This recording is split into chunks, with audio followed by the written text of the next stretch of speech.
Hey guys, tonight we're stepping into the creaky, paper-thin world of Edo-Era Japan.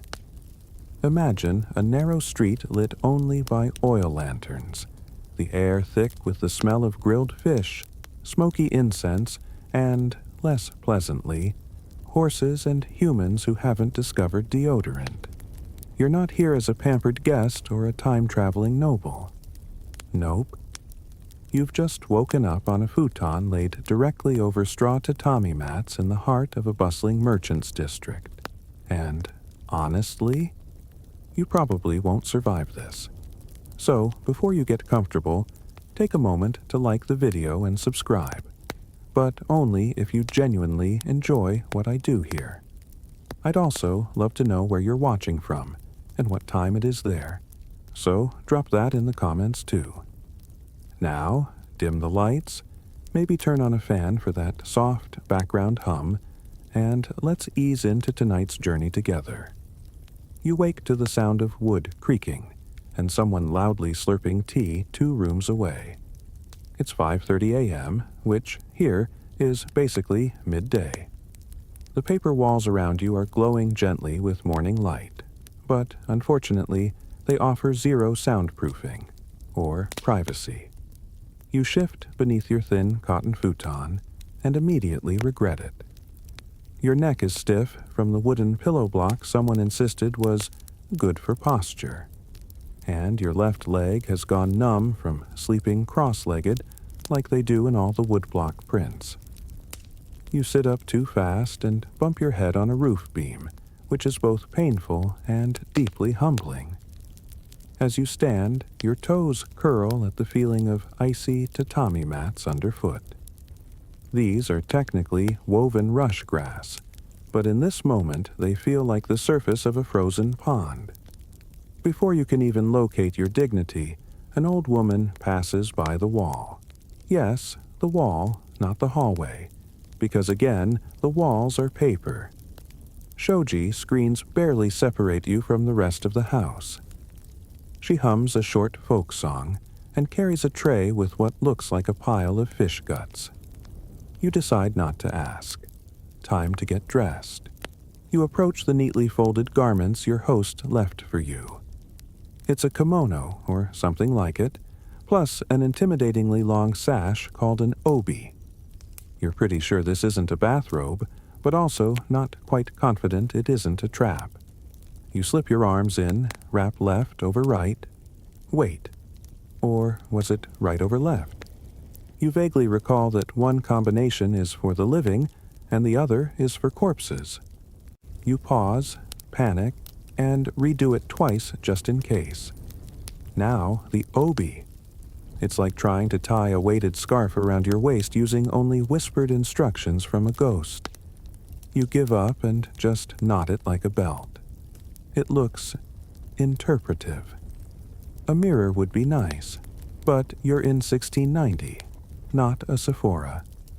You slide open the front shoji and step outside, making the fatal mistake of using your left foot first. The servant who's been sweeping the front step gives you a side-eye so sharp it could slice daikon. Apparently, left foot forward is inauspicious. It invites bad luck. You mumble an apology, which she pretends not to hear as she dramatically re-sweeps the exact spot you stepped on. Outside, the air smells of wet cedar, distant charcoal smoke, and rice. Always rice. You take a deep breath and cough immediately. Someone nearby is burning fish scraps. Welcome to morning in Edo. The narrow wooden alleys are alive with motion. Children dash between shops. Monks collect alms, and a man with a gong is announcing tofu prices. The ground beneath you is hard-packed earth, slightly damp and deeply unforgiving to your modern feet. And then you look down. Oh, right, the sandals. Straw zori with thongs that pinch and soles so thin you feel every pebble. You shuffle forward like a confused duck. People pass you easily, some balancing baskets on their heads, others just giving you a wide berth. It becomes quickly clear you do not belong. Someone calls out a greeting. You recognize the word, Ohio, but you say it wrong and add a little bow that's either too deep or not deep enough. The merchant woman winces sympathetically before hurrying along.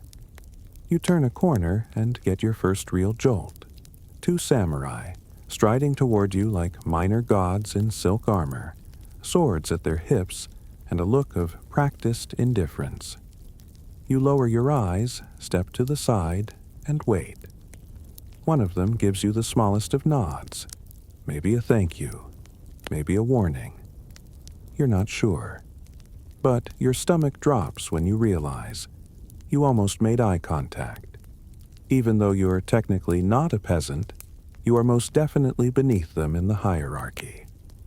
Samurai had the legal right to kill commoners who disrespected them, especially if they felt insulted. Historians still argue whether these cut-downs were common or just symbolic threats, but you're not about to test the theory.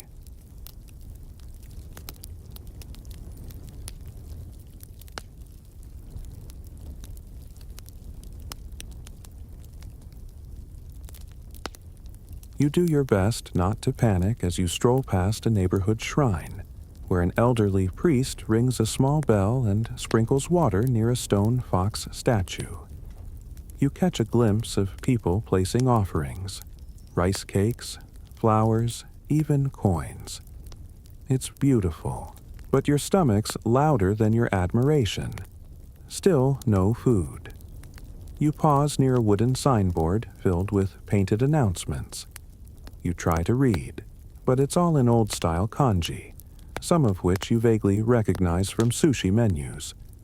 The only thing clear is that something terrible happened involving fire, judging by the red ink and the general vibe of doom. Edo was famously flammable. Fires were a regular, terrifying part of city life. In fact, the city was sometimes called the Flower of Edo, because it burned so frequently it was practically a seasonal event. Some say that everyone had their belongings packed in bundles just in case. You begin mentally inventorying your possessions: sandals, a miswrapped kimono, and maybe mild hypothermia. Good luck with that. A man nearby begins rhythmically clapping two pieces of wood together, hayoshigi. You jump. He's not clapping for fun. He's the night watchman, letting people know he's finished his shift and the day has officially begun. You suddenly wish the night wasn't over, or that you'd never left bed. Finally, a woman in a blue apron emerges from a sliding side door with a steaming tray. Your nose catches the scent. Miso soup, maybe. It's a mix of seaweed, fermented bean paste, and salvation. You shuffle over and gesture politely. She frowns, looks you up and down, and points toward a small stool. You're about to sit down when a thin man with a huge hat elbows past you and takes the seat. You realize you're not in a restaurant. You're in her home. Or maybe a tea stand that becomes a home. It's very unclear. You back away in embarrassment, and the man slurps happily. You sigh and walk on. A few blocks later, you see a child chasing a cat with a rice cracker. Two women are gossiping while balancing laundry baskets on their heads, and an elderly man squats on a tiny stool, repairing umbrellas with pieces of whalebone. He looks up at you and chuckles, not unkindly, before returning to his work. There's something oddly comforting about the rhythm of this life. Everything feels handmade, intentional, and deeply choreographed. But it's also exhausting, and you've only been awake for an hour, and you're still hungry. You keep moving, hoping the next corner holds food or rest, or maybe a friendly face. Spoiler, it doesn't. But that's okay.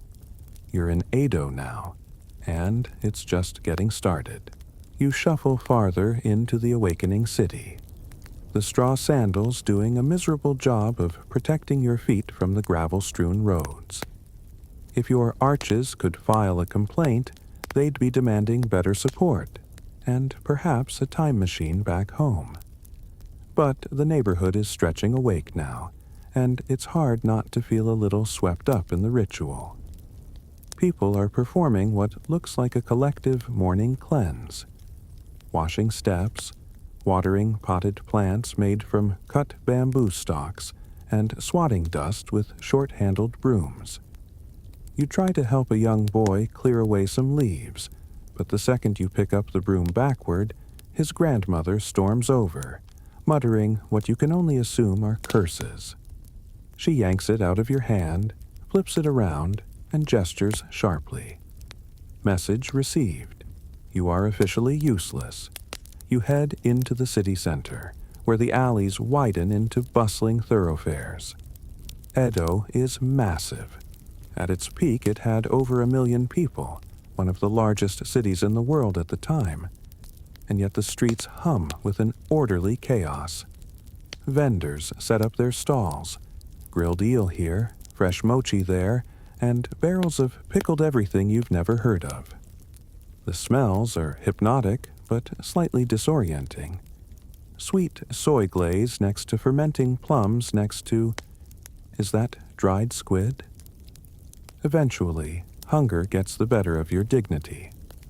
You approach a man selling skewered rice cakes over a tiny charcoal grill. They're bubbling, crisping, and covered in a sweet, savory sauce that's basically soy and dreams. You bow awkwardly, gesture to your empty stomach, and offer the 1 coin you've been clutching since waking up. He eyes the coin and then shrugs. Either it's enough, or he's just feeling generous. He slides a skewer your way. You bite in, and for the first time today, something goes right. It's chewy, warm, slightly charred, and blissfully satisfying. You manage a gochi-so-sama with the wrong accent, but the vendor just nods and goes back to fanning the coals. As you walk on, chewing the last of your skewer, you notice how tightly everything is packed. The buildings are squished together like an overcrowded bookshelf. Shops double as homes, and homes double as workshops. Entire families run tiny businesses from open-air stalls or behind sliding doors.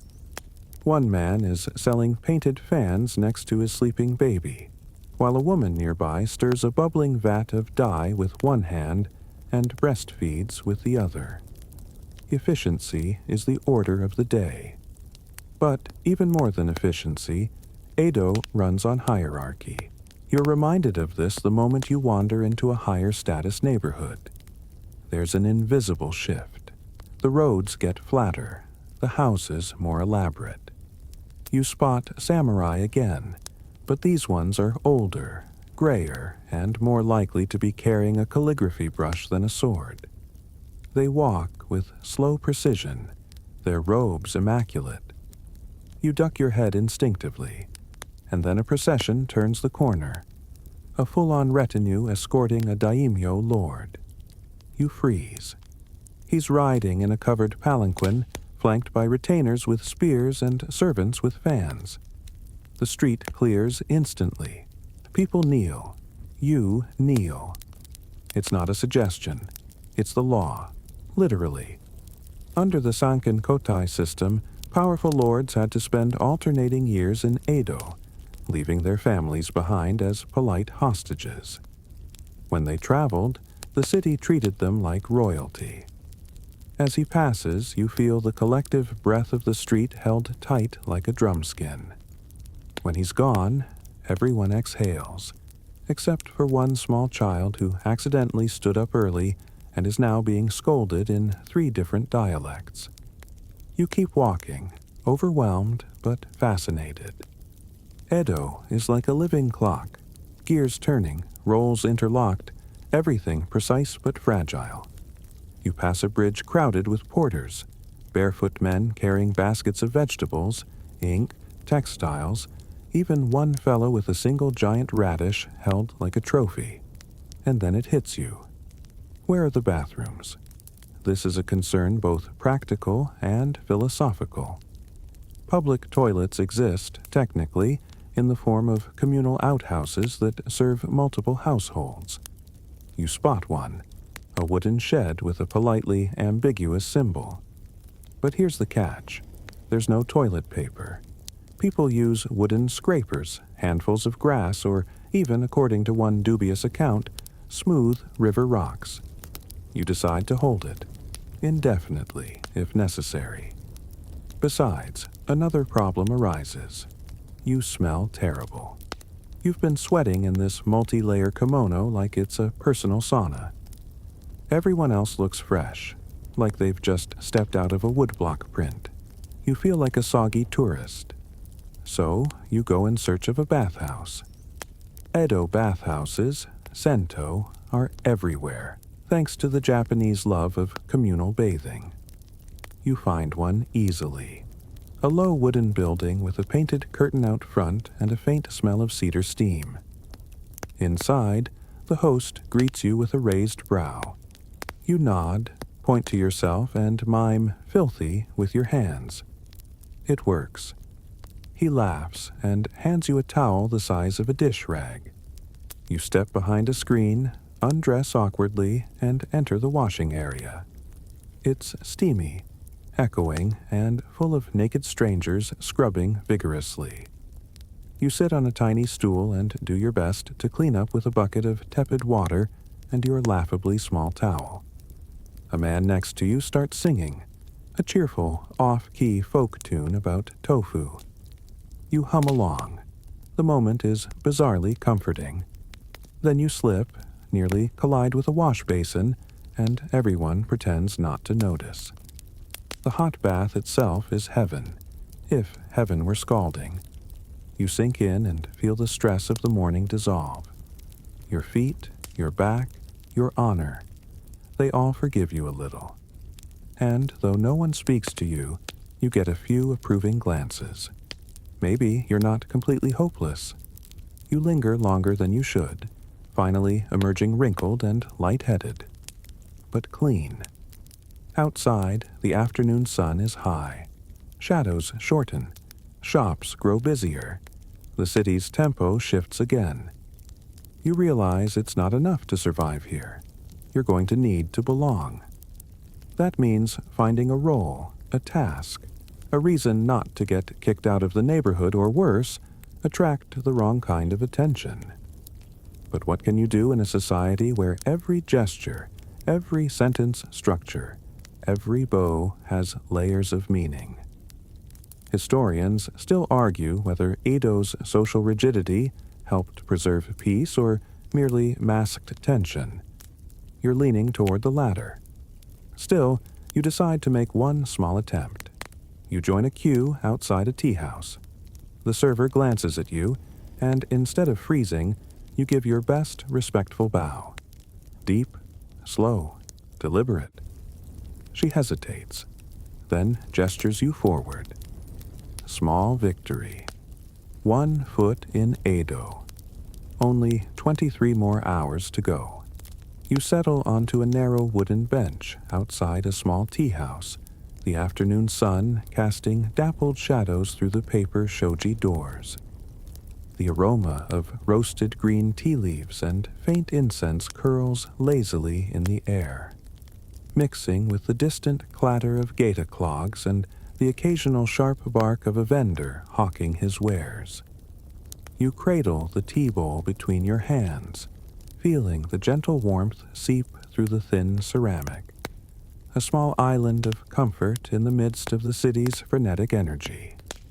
Your tongue lightly grazes the liquid's bittersweet edge. It's not quite the comforting caramel or chocolate you secretly crave, but the soft bitterness has an oddly soothing rhythm that eases your frazzled nerves. Around you, other patrons sip quietly, some with eyes closed, savoring the moment. Others exchanging hushed words steeped in social nuance you're far too unskilled to follow. This world of tea is an elaborate dance, and you're the clumsy newcomer stepping on toes. The tea house is modest. Polished wooden floors, low tables, and thin walls decorated with faded ink paintings of cherry blossoms and bamboo groves. You remember your earlier clumsy bow to the server and the brief flicker of hesitation in her eyes. You still stick out as an outsider, your every movement subject to silent appraisal. In Edo, even the simplest social interaction carries layers of meaning. How you hold your tea bowl, the angle at which you sip, the tempo of your breaths, all are coded gestures that signal respect, humility, or status. You've read that during this era, the ritual of tea ceremonies reflected the broader societal hierarchy, where even the humblest citizen knew their place and played their part. Mistakes here aren't just embarrassing. They can ripple outward, disturbing the fragile order. The man beside you is older, his robes clean but plain, his eyes twinkling behind round spectacles. He offers a subtle nod, a wordless welcome that you gratefully return. You try to match his posture, straightening your back and softening your gaze. For a moment, the complexity of Edo society feels less intimidating. Outside, the city pulses with life. Children dart between market stalls, their laughter ringing like bells. Vendors shout their specialties: grilled eel, miso soup, fresh tofu, each voice blending into a chaotic symphony. The street smells are overwhelming yet comforting. The rich, smoky glaze of skewered fish mingles with the sharp tang of pickled plums and the earthiness of fresh vegetables. The sensory overload is dizzying but mesmerizing, a reminder of Edo's scale and vibrancy. Yet, beneath this lively exterior lurks a rigid web of rules. Sumptuary laws govern who can wear what fabrics, which colors are appropriate, and even the length of one's sword. The lines between samurai, merchants, artisans, and peasants are carefully drawn and jealously guarded. You catch yourself glancing at your own clothing. Simple, functional, but surely betraying your lower status. The obi knot looks too loose, the fabric too coarse. Historians still argue whether these laws stifled personal expression or cleverly maintained peace in a city swollen with ambition and tension. You suspect it's a bit of both. Curiosity pulls you to wander a little further, and you find yourself in a quieter alley lined with small shops. A woman in a plain yet elegant kimono sweeps the doorstep of a pottery workshop. Her movements are measured, graceful, each stroke of the broom a small act of mindfulness. She looks up briefly, offering a polite nod before returning to her task. Nearby, you see children practicing calligraphy on scraps of rice paper, their brush strokes shaky but earnest. The art of writing itself was considered a cornerstone of education and social standing. You wonder how many of these kids will grow into samurai scribes, merchants' clerks, or simply live quiet lives without ever stepping beyond their neighborhood. Then, a sudden melody breaks the afternoon hum, a shakuhachi flute, soft and breathy, weaving through the air like a ghostly thread. A group of musicians passes by, their instruments worn but well cared for. The tune is plaintive yet soothing, an auditory balm against the day's relentless pace. You close your eyes, letting the music fill the space behind your eyelids. This communal experience of sound feels timeless, as if the same notes have drifted through Edo's streets for centuries. It's a reminder that, despite the hierarchy and hardship, life here has pockets of shared humanity and simple pleasures. You open your eyes and notice a small shrine tucked between two buildings. Its wooden beams are weathered but lovingly maintained, paper talismans fluttering like tiny flags in the breeze. People stop briefly to bow, toss coins, or whisper prayers. Religion and superstition coexist quietly here, blending Shinto, Buddhist, and folk practices into daily life. You recall a curious bit of trivia you once read. Some Edo residents believed that wearing a charm with dried deer antler powder could ward off illness and bad luck. Others swore by incense made from camphor to cleanse their homes. The line between practical health advice and superstition was often blurred, a comforting ambiguity in a city where disease was always a threat. Speaking of which, you glance around with a new sense of caution. Edo's population density and rudimentary sanitation made it a breeding ground for illness. Smallpox, cholera, and other diseases flared periodically, terrifying but accepted as part of life's unpredictability. Public toilets are communal and austere, with none of the privacy or comforts you're used to. Instead of paper, folks use wooden scrapers or handfuls of grass, methods that sound both quaint and unpleasant. You silently vow to hold it in as long as possible. Your stomach reminds you that it's time to eat again. You follow a narrow street leading to a street food vendor grilling mochi over hot coals. The sticky rice cakes sizzle and puff, brushed with a miso glaze that smells divine. You hand over a coin and bite into the warm treat, the sweet salty flavor exploding gently on your tongue. It's one of the simple joys of Edo life, the kind that transcends social rank. Later, as you stroll past a theater advertising a rakugo performance, a form of comic storytelling, you pause to watch a troupe rehearsing behind the scenes. The actors' exaggerated expressions and quick movements contrast with the city's usual restraint, a glimpse into Edo's humor and art. Entertainment here is subtle and refined. Courtesans in the pleasure quarters were often talented in music, poetry, and dance, embodying both artistry and social complexity. Historians still debate the extent to which these women wielded agency within their constrained roles, their lives a delicate balance of power and performance. You wonder what it would be like to inhabit such a role, to navigate the labyrinth of expectations with grace and cunning. For now, you remain a visitor, clumsy, out of place, but increasingly curious. As twilight approaches, you find yourself back near the Sumida River.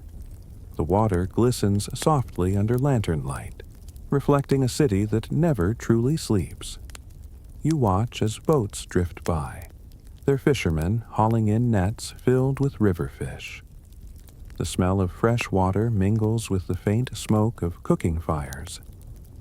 You think about how you've only scratched the surface of Edo, its people, its rules, its hidden rhythms. Tomorrow promises more challenges, navigating class boundaries, understanding etiquette, and maybe even finding your own small place in this sprawling metropolis. Historians still argue whether the Tokugawa peace was a golden age or a gilded cage. As you prepare for your first night in Edo, you feel the tension between freedom and constraint, excitement and exhaustion. For now, you sip the last of your tea, feeling the gentle weight of the day settle over you. There's a strange comfort in the knowledge that, despite all the obstacles, this city has survived and thrived on the delicate balance of order, tradition, and quiet rebellion. You tuck your hands inside your sleeves, take a deep breath, and prepare for whatever tomorrow brings. The dawn creeps quietly over Edo, its soft pink light filtering through paper screens to touch your eyelids like a gentle whisper. You awake on a simple straw mat floor, your body still aching slightly from yesterday's constant standing and bowing. But the city outside is already stirring, humming with life even before the sun fully claims the sky. you step outside your cramped lodging, a wooden townhouse with sliding doors, and the fresh, crisp air fills your lungs. The narrow street is a swirl of activity. Merchants arranging fresh produce on woven baskets, fishermen carrying early catches, and children darting about with energetic squeals. The scent of freshly steamed rice mingles with the smoky tang of charcoal fires being lit for the day's cooking.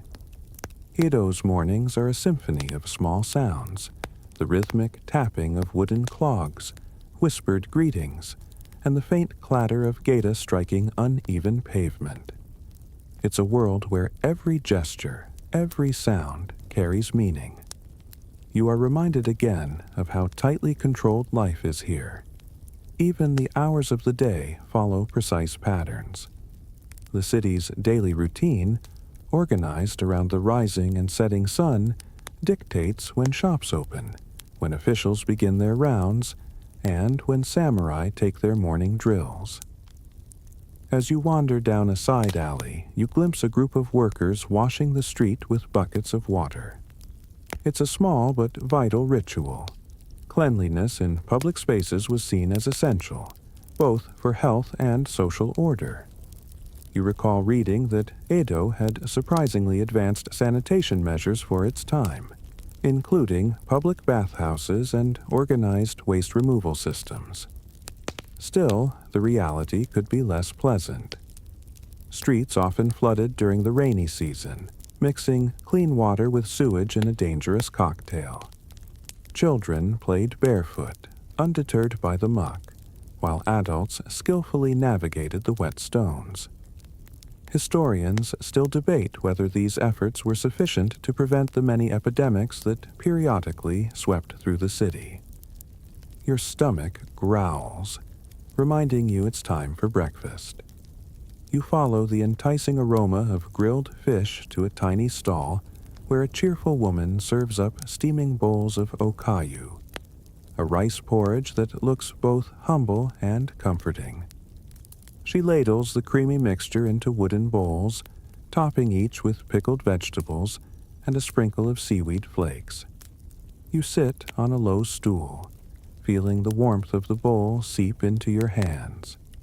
The porridge's gentle texture soothes your aching throat and calms your jittery nerves. It's a staple food for many Edwats, easy to digest and made from the staple rice that forms the backbone of their diet.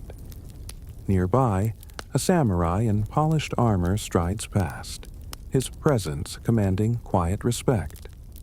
You notice his keen eyes scanning the crowd, always alert to threats or breaches of protocol. Samurai are the city's elite enforcers, but even they live under strict codes. Bushido, the way of the warrior, demanding loyalty, honor, and absolute discipline. You overhear a conversation about a recent sumo match, a popular sport that captivates Edo's citizens. Sumo wrestlers were both athletes and entertainers, their bouts steeped in ritual and ceremony. The sport symbolized strength but also respect for tradition.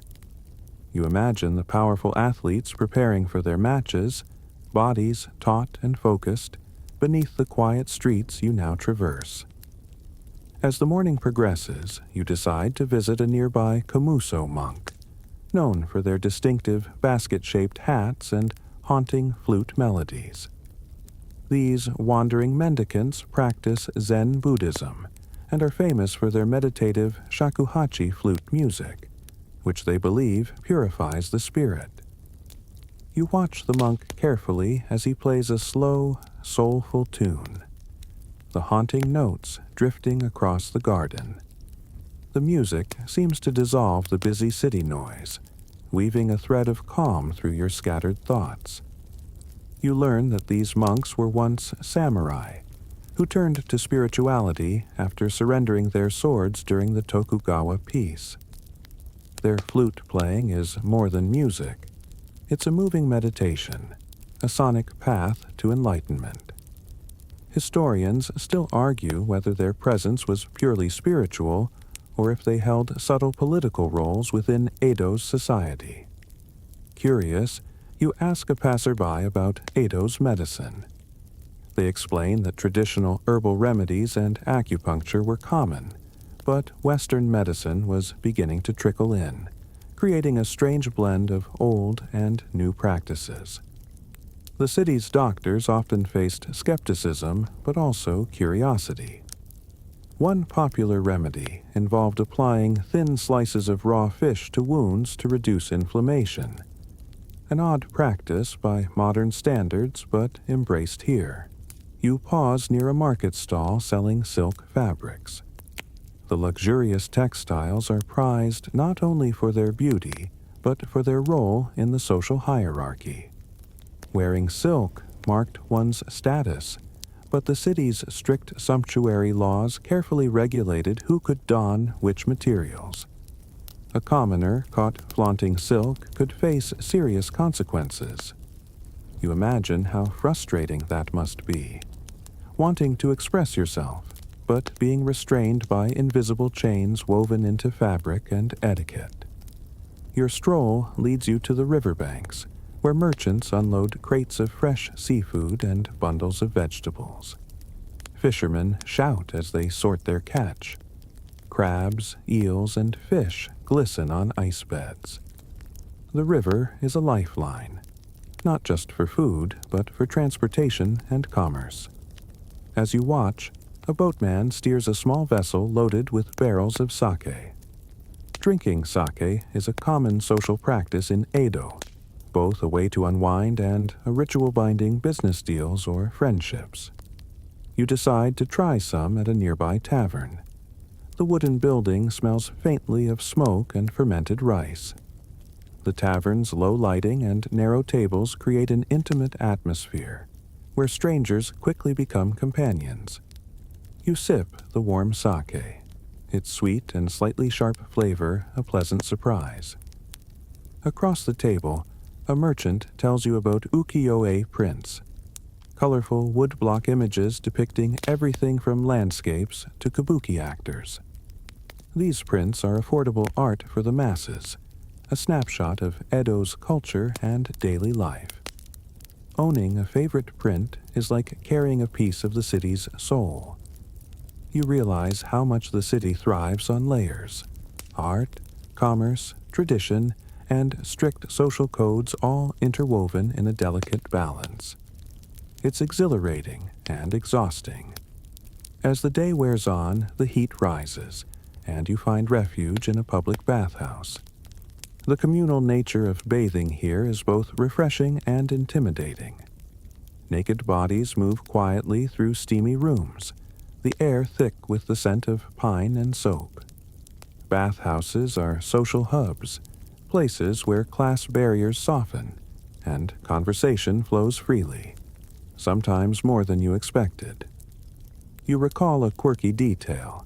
Some bathhouses had separate areas for pets, usually dogs, reflecting the Japanese fondness for animals even in crowded urban settings. Emerging refreshed, you prepare for the evening's slower pace. Lanterns begin to flicker on, casting warm glows on wooden facades. Paper windows glow softly, and the distant sound of shamisen music floats through the streets. You think back on your day, the rituals, the smells, the tastes, the music, and the layers of social complexity. You still don't feel like you belong, but you've glimpsed the heartbeat of Edo. Historians still argue how much agency ordinary Edoites had in shaping their lives under the Tokugawa regime's watchful eye. Some say the order created stability and culture. Others suggest it was a gilded cage. You're not sure which side you believe, but as you lie down to rest, the city's soft sounds lull you toward sleep. Tomorrow, you'll wake again to the endless dance of Edo, eager and wary. The morning fog clings stubbornly to the narrow alleys of Edo as you step into the bustling Nishiki market, where the city's lifeblood pulses strongest before the sun has fully climbed. The air is a mingling of aromas that tug you in all directions at once. The salty tang of freshly caught fish, the earthy aroma of root vegetables freshly unearthed from the farms, and the faintly sweet scent of candied chestnuts roasting over low charcoal fires. Your senses are on high alert, trying to absorb everything. The rustle of silk kimonos brushing against each other, the lively banter of vendors hawking their goods, and the soft clatter of wooden gaita sandals on stone. You carefully weave your way through the labyrinthine market aisles, mindful of the delicately stacked bundles of pickled plums, their glossy skins shining under the morning light, and the neat rows of dried seaweed, dark and crinkled like tiny forest floors. Vendors shout out their prices with a kind of melodic insistence, never quite pushing, but always inviting you to linger, to consider, to taste. The rhythm is hypnotic, a gentle pulse that soothes even as it excites. The market is a riot of colors, vibrant green cucumbers and crisp Napa cabbages piled high, deep red radishes that look as if they were painted by an artist's brush, and the glistening pink flesh of freshly caught Thai fish arranged like jewels on beds of crushed ice. You marvel at how these simple offerings will eventually become the centerpiece of an Edouard's meal, carefully prepared, subtly seasoned, and eaten with quiet gratitude.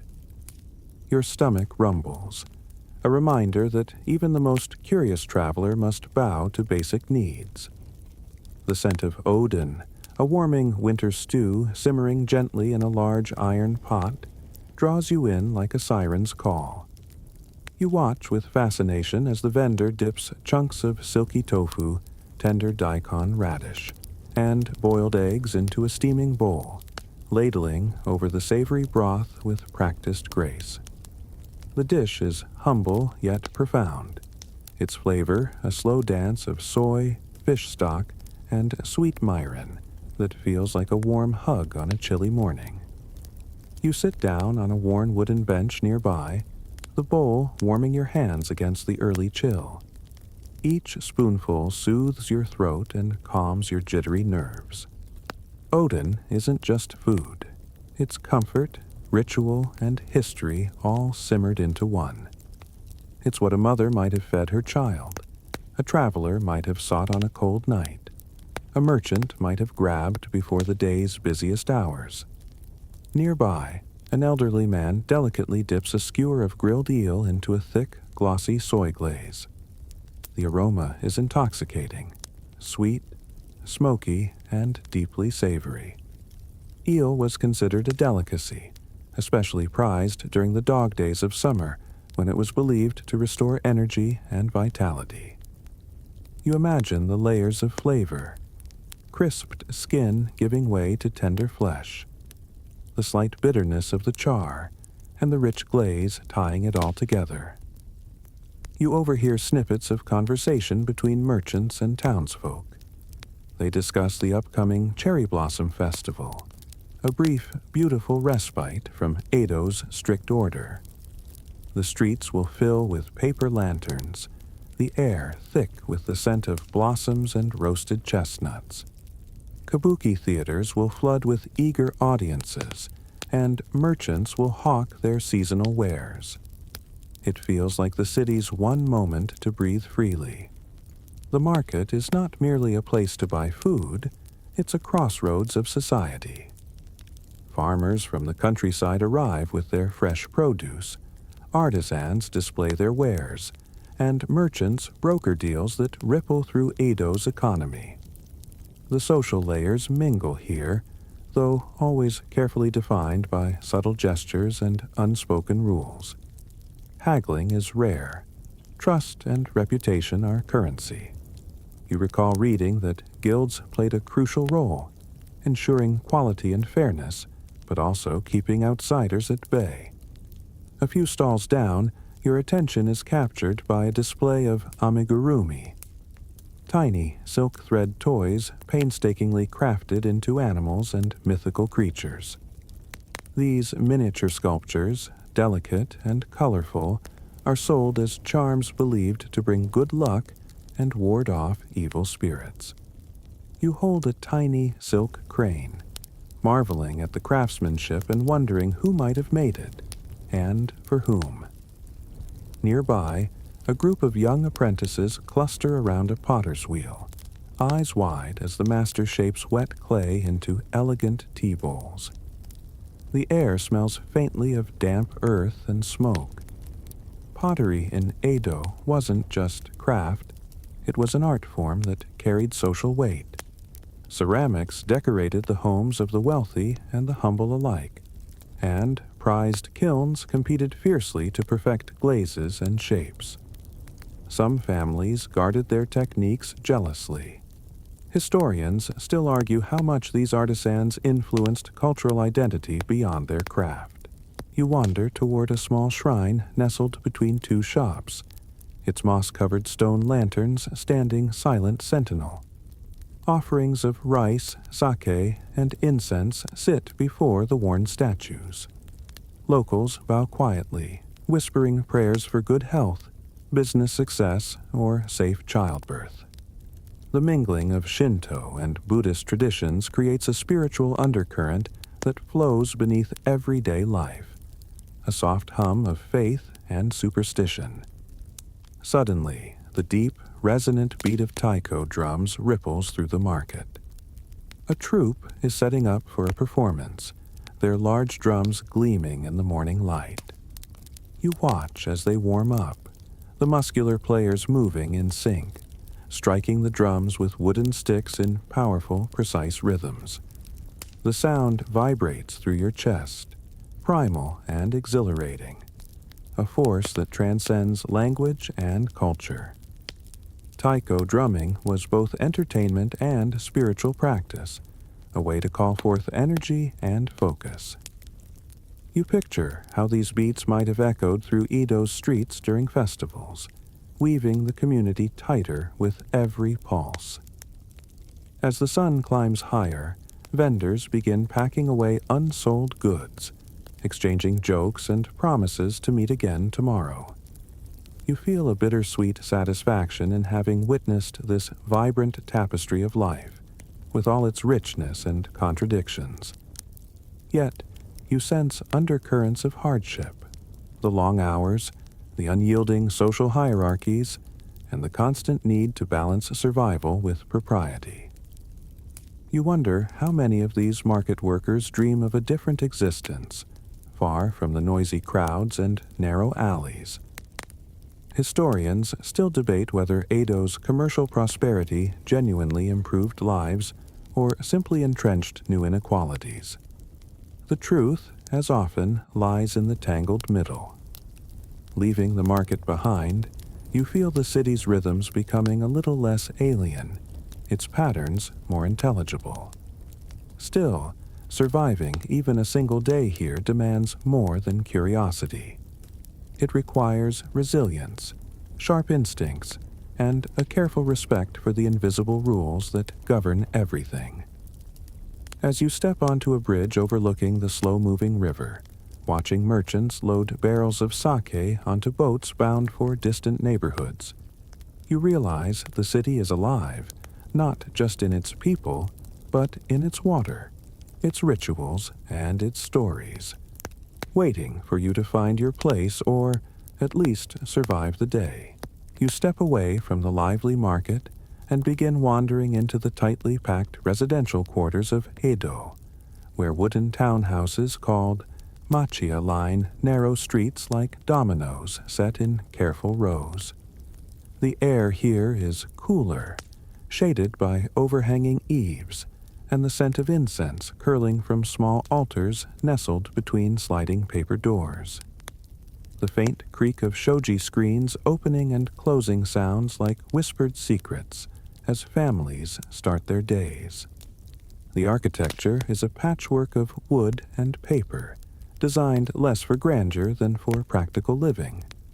Light and air filtering gently through translucent panels, softening the city's usual cacophony into a muted hum.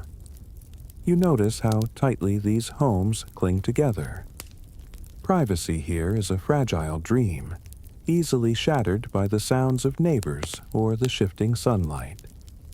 You watch a woman gracefully sweep her porch with a bamboo broom, her kimono's hem fluttering lightly with each brushstroke. Her movements are purposeful yet calm, every action steeped in ritual, part of a routine that anchors the household. The rhythmic sweep and soft swish seem almost meditative, a quiet contrast to the bustling streets you just left behind. You try to picture yourself living here, sharing thin walls with families whose lives you barely glimpse. Neighbors know each other's comings and goings intimately. Gossip and kindness circulate with equal ease. A child's laughter bounces down the alley, a fleeting bubble of joy amid daily chores. Privacy is minimal, but community thrives in the close quarters. At a communal well, several women gather to draw water. The wooden bucket creaks as it plunges into the depths, then surfaces with a satisfying splash. You can almost feel the cool water dripping from your hands as it's lifted for cooking, drinking, or ritual cleansing.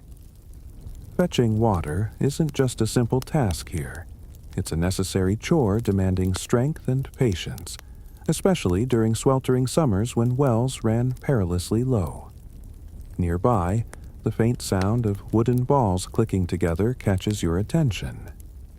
Children are playing kendama, a game of dexterity involving catching a ball on cups and spikes carved from wood. Their gleeful shouts and clumsy attempts remind you that childhood is one small pocket of freedom in a city dictated by rules and order. It's a momentary rebellion against the strict expectations that will shape their futures. The streets are alive with artisans and craftspeople starting their day.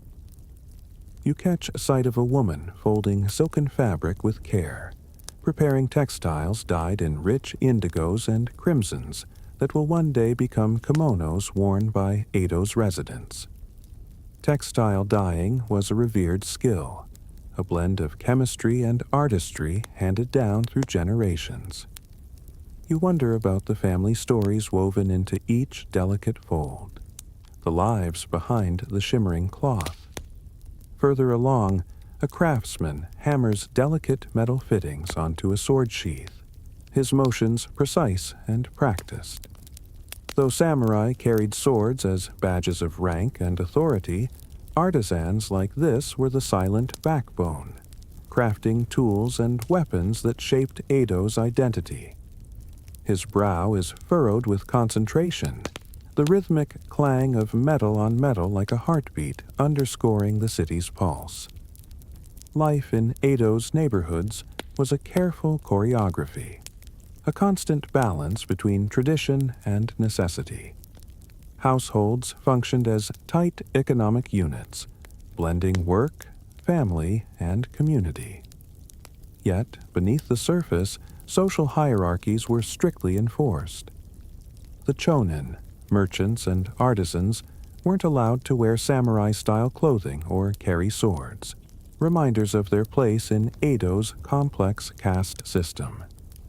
Historians still debate how deeply these restrictions affected personal identity and whether subtle acts of resistance occurred beneath the watchful eye of the ruling class. Time here moves in a steady rhythm. Morning chores give way to the hum of labor and the small rituals of family life. You peek into a quiet garden where a tea ceremony unfolds. The host and guests move with deliberate calm, hands folding and gestures measured. This ceremony isn't just a pastime. It's a spiritual practice emphasizing harmony, respect, and mindfulness, a precious refuge from the day's pressures. The garden holds a small koi pond, its shimmering fish gliding silently beneath the ripples. Koi symbolize perseverance and good fortune in Japanese culture. Watching them move with effortless grace, you understand why such tranquil moments were treasured. Life in Edo might be crowded and demanding, but beauty and calm found their way into daily existence. As evening approaches, paper lanterns flicker to life, casting a warm, golden glow along the streets. The city softens, shadows lengthen, and the sounds of the day give way to a gentler cadence. You hear the distant melody of a shamisen, its plaintive notes weaving through the night air like a lullaby for the restless. You stop by a vendor grilling yakitori, skewers of chicken sizzling over charcoal. The smell is rich and inviting, a comforting mix of smoky sweetness and savory salt. Yet you recall Edo's strict fire regulations. Wooden houses and crowded streets meant that fire was a constant threat. Firefighting brigades drilled relentlessly, their distinctive jackets emblazoned with crests, a symbol of community vigilance. Despite their skill, devastating fires were an ever-present risk. Nearby, you watch these firefighters perform precise drills, their movements confident and coordinated. They are guardians of the fragile city, racing against time and flame to protect the lives and homes of Edo's inhabitants. You sense beneath Edo's ordered surface a tension, a quiet awareness that life can shift suddenly, that stability is delicate. This undercurrent shaped the city's culture, fostering caution and mutual reliance. Turning down a side street, you find a bustling bathhouse. Steam pours from open windows, mixing with the sounds of laughter and conversation. Public baths were essential in Edo, where private bathing was a luxury few could afford.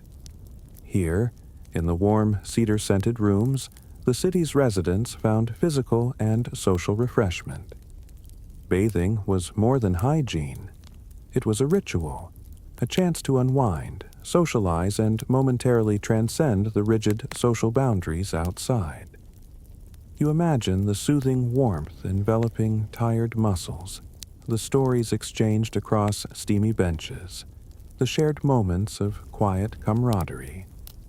You pass a small apothecary selling medicinal herbs and remedies. Edo's medical practices blended traditional Chinese knowledge with local customs. You smile at the oddity of remedies you've heard about, like crocodile dung as sunscreen, a quirky practice historians still debate regarding effectiveness or placebo. Disease was a constant worry. Smallpox outbreaks were feared, yet Edwards experimented with early inoculations. How widely these were accepted remains an open question, wrapped in scholarly debate. As night deepens, you reach the banks of the Sumida River. Lanterns drift gently on the water's surface, their soft glow reflecting the city's shimmering heartbeat. The distant clatter of boatmen loading sake barrels echoes across the river, a reminder that even as the city sleeps, its commerce and stories flow onward.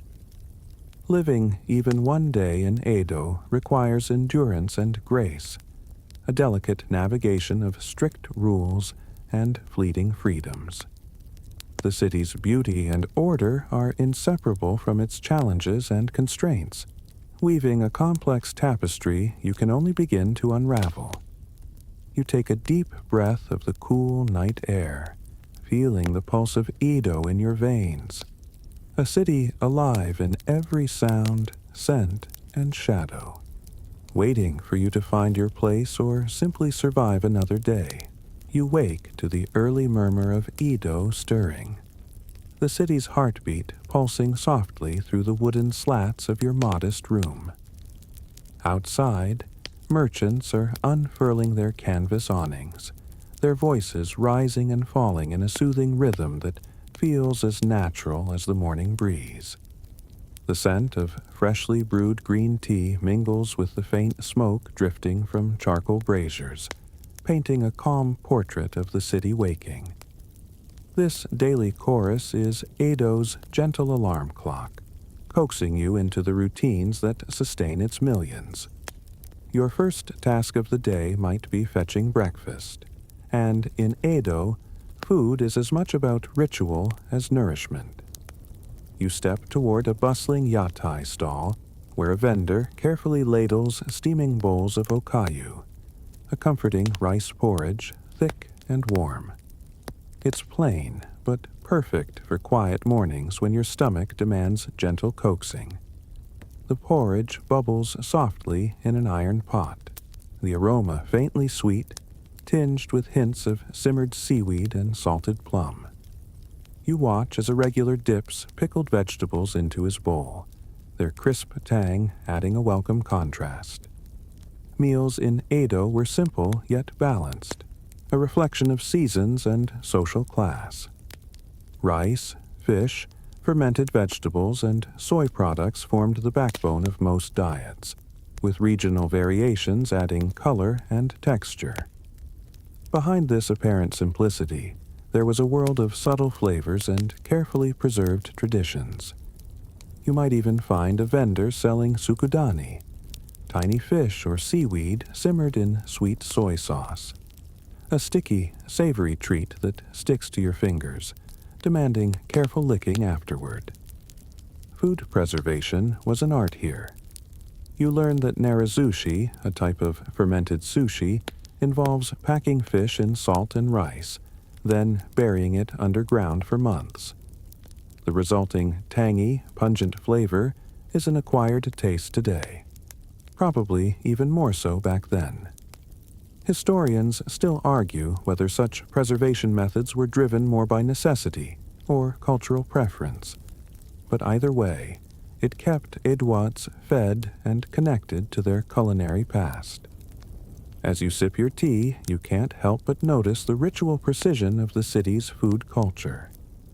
Eating was a mindful act, an extension of social harmony and respect. Bowls were passed with care, chopsticks rested neatly, and every morsel was meant to be savored rather than rushed. Imagine sitting down to a meal prepared by your family, each dish a carefully considered balance of color, texture, and taste. A quiet celebration of life amidst the daily grind. Moving from breakfast, you might spend your morning navigating Edo's transport systems. Foot was king, but rickshaws and keigo, palanquins, carried those with means through the sprawling city. The roads are dusty but well-maintained, lined with stone markers indicating distance and direction. Bridges arch gracefully over canals, their wooden planks worn smooth by countless footsteps. You notice the sound of sandals tapping rhythmically against wood and stone, a constant percussive backdrop to city life. You observe how the waterways functioned as Edo's veins, carrying goods, waste, and stories alike. Riverboats ferried merchants and travelers, and the canals doubled as a natural sewage system, a fact less charming to dwell on but vital for public health.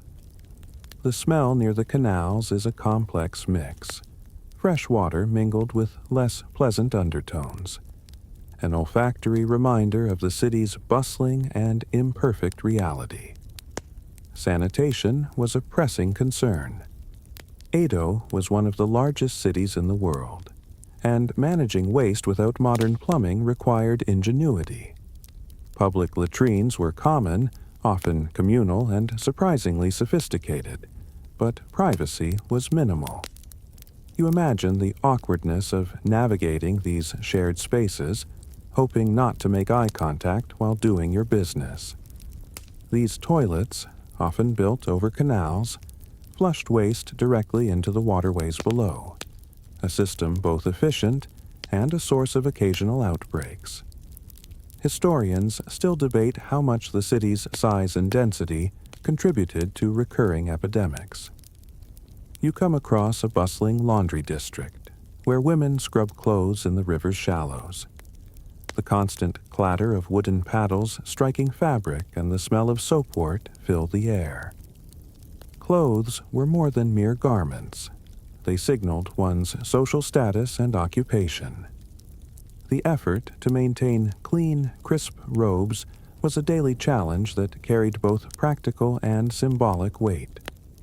The water is icy cold against the women's hands, but their movements are steady, almost rhythmic.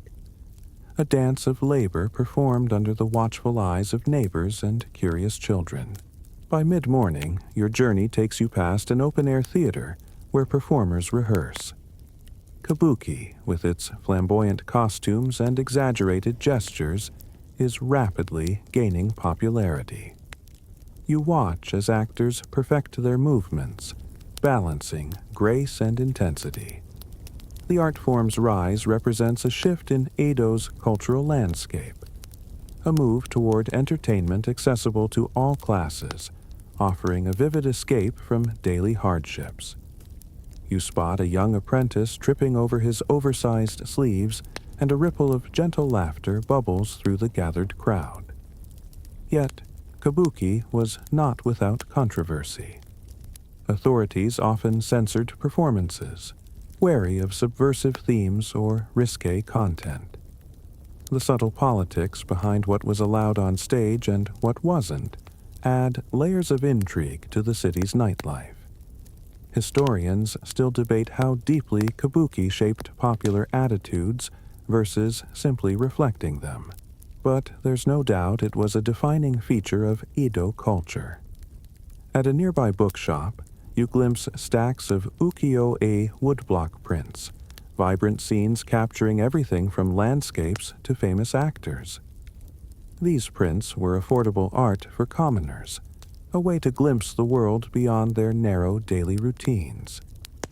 You reach out to touch one depicting a graceful courtesan standing beneath the cherry blossoms. Her kimono a swirl of colors, almost glowing in the soft light.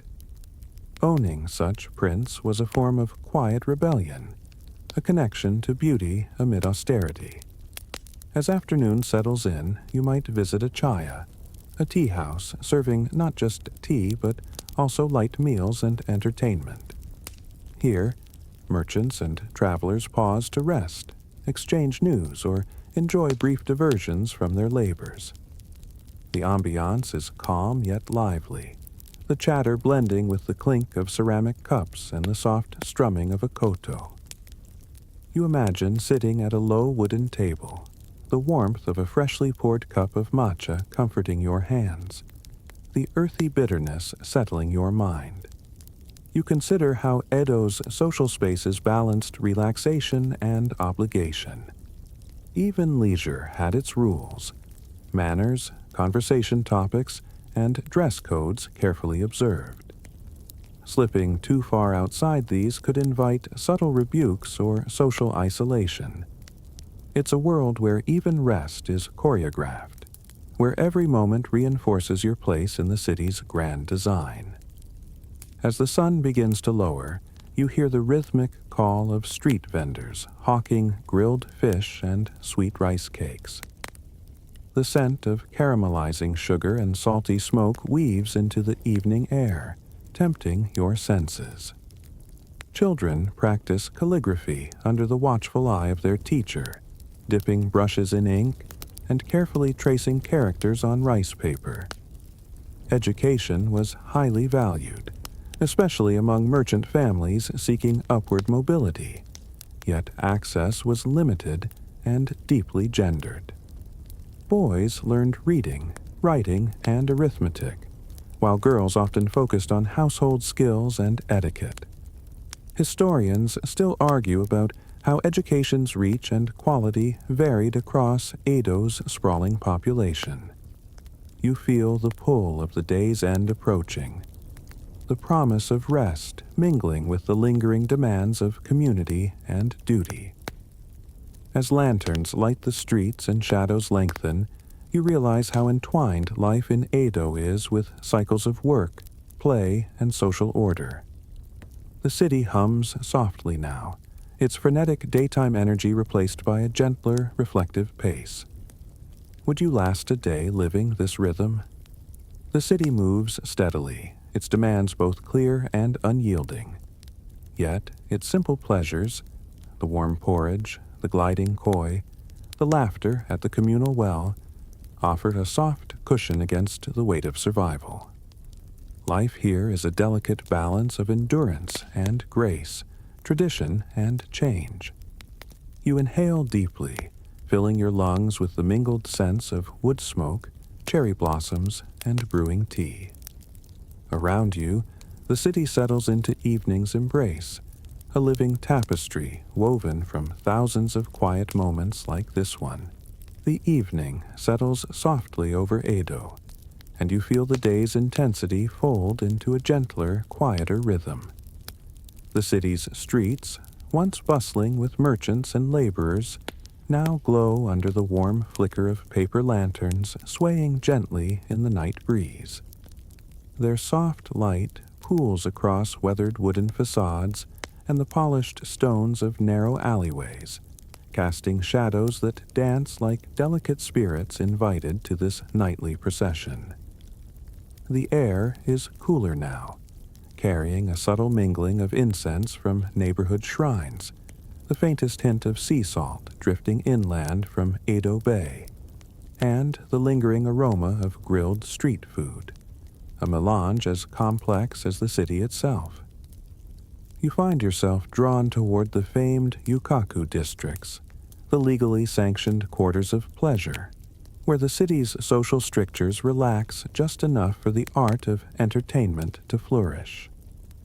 These districts hum with an energy all their own, a kind of refined chaos where courtesans in resplendent silk kimonos weave through lantern-lit streets, and tea houses open their sliding doors to invite patrons into a world of conversation, music, and subtle flirtation. Walking past the entrance to a hanamachi, the geisha district, you pause to absorb the delicate atmosphere. The geisha, elegant women trained from childhood in music, dance, poetry, and refined conversation, are the city's living art. Watching one glide by, her white-painted face illuminated by the soft lantern light, you catch a glimpse of decades of tradition distilled into a single graceful movement. Her embroidered kimono rustles faintly, like a whispered secret from centuries past.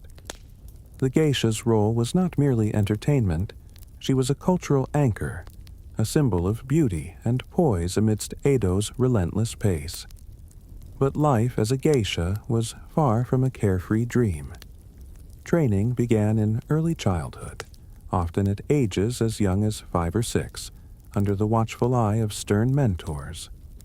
Years of practice were required to master shamisen strings, delicate fan dances, and the nuanced art of social etiquette. The pressure to conform, to perform flawlessly, was immense.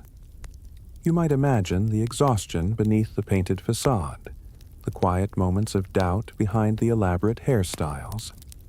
Historians still argue the degree of agency geisha possessed. Were they empowered artists navigating a patriarchal society, or constrained performers shaped by rigid expectations? Either way, their cultural significance remains undeniable. Nearby, the distant thrum of taiko drums pulses through the night air. You stumble upon a small plaza where dancers rehearse for an upcoming festival, their colorful robes billowing like living clouds in the soft lamplight. Their movements are both disciplined and joyous, a living thread linking Edo's bustling present with age-old Shinto rituals and community celebrations. Festivals were more than entertainment. They were essential social glue, moments where Edoites could release tension and reaffirm shared identity. You inhale the warm scent of dango, sweet rice dumplings glazed with caramelized sugar, skewered on bamboo sticks, a comforting treat sold by a nearby vendor with a knowing smile. As you savor the sweetness lingering on your tongue, you turn toward the humble sento, the public bathhouse, a cornerstone of Edo life. With no private bathrooms in most homes, These communal bathhouses were places of refreshment and social interaction. You push open a heavy wooden door and are greeted by the dense, steamy air, redolent with hints of pine and fragrant herbs simmered in the water. Inside, men and women bathe separately, immersed in pools carved from smooth stone or built of cedar. You hear the splash of water, the murmur of soft conversation, and the scrape of brushes as bathers scrub away the grime of a day spent in Edo's busy streets. The bathhouse was a rare social equalizer where samurai, merchants, artisans, and laborers all shared space, if not always status. But rules of etiquette remained firm. Whispers replaced loud talk, and cleanliness was sacred. You imagine the soothing warmth wrapping around your limbs, the tension of a hard day dissolving in the steaming waters. Historians still debate how much the Sento influenced Edo's social fabric. Were these bathhouses simply places of hygiene, or subtle sites of social negotiation and community bonding?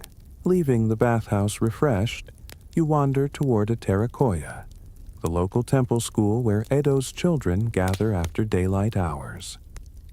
The faint glow of candlelight flickers through paper windows, revealing rows of focused young faces bent over brushes and paper.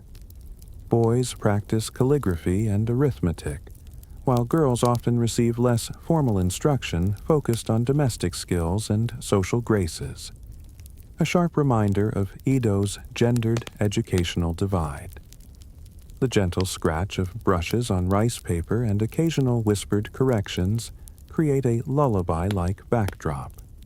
Families placed great importance on literacy and numeracy, hoping their children might rise in the world or at least navigate its complexities with skill.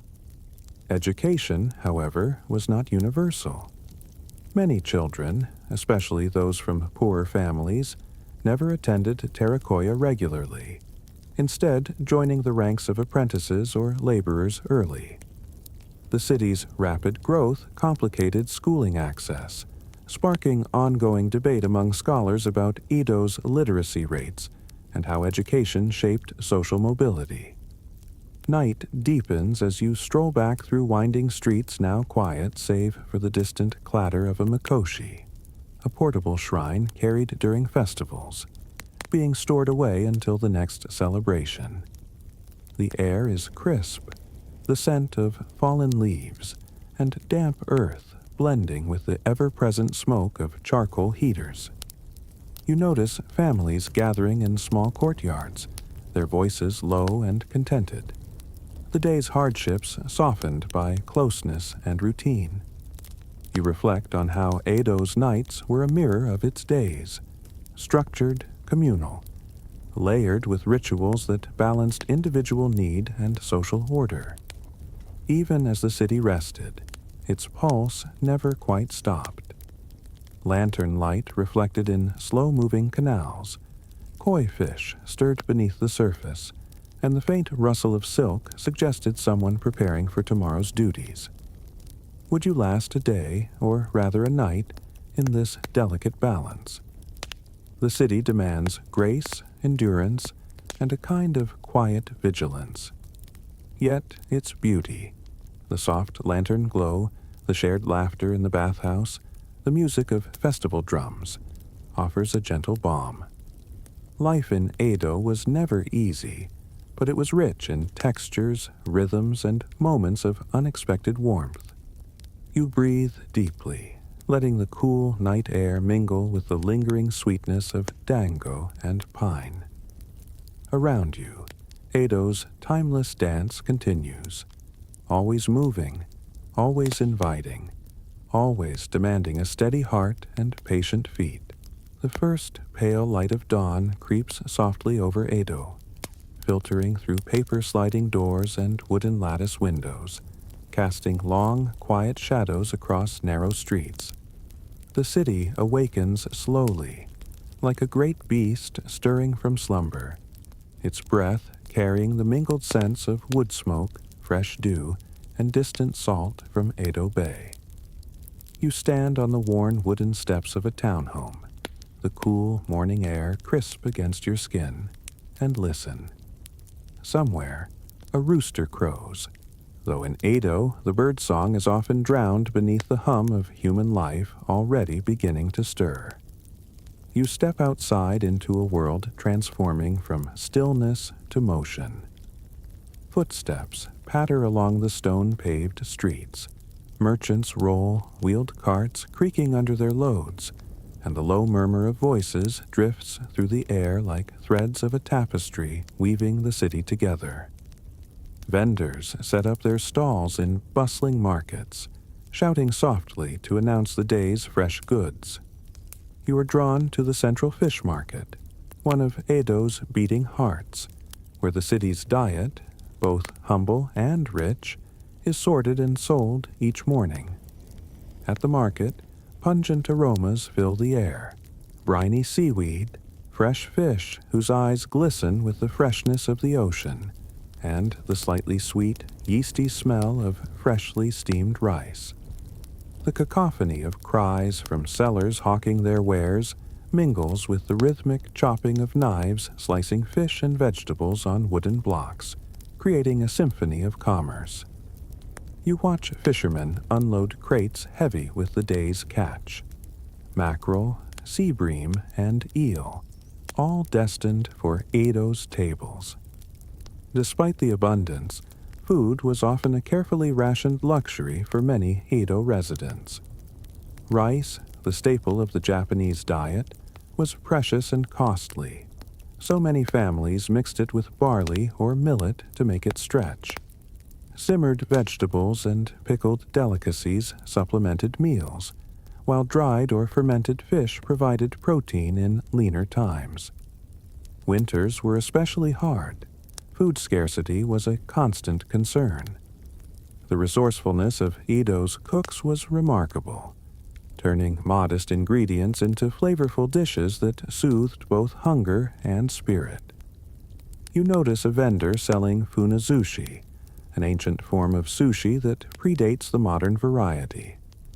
Instead of fresh fish, this delicacy is made by fermenting fish with salt and rice for months, creating a sour, pungent flavor that challenges even the most adventurous palates.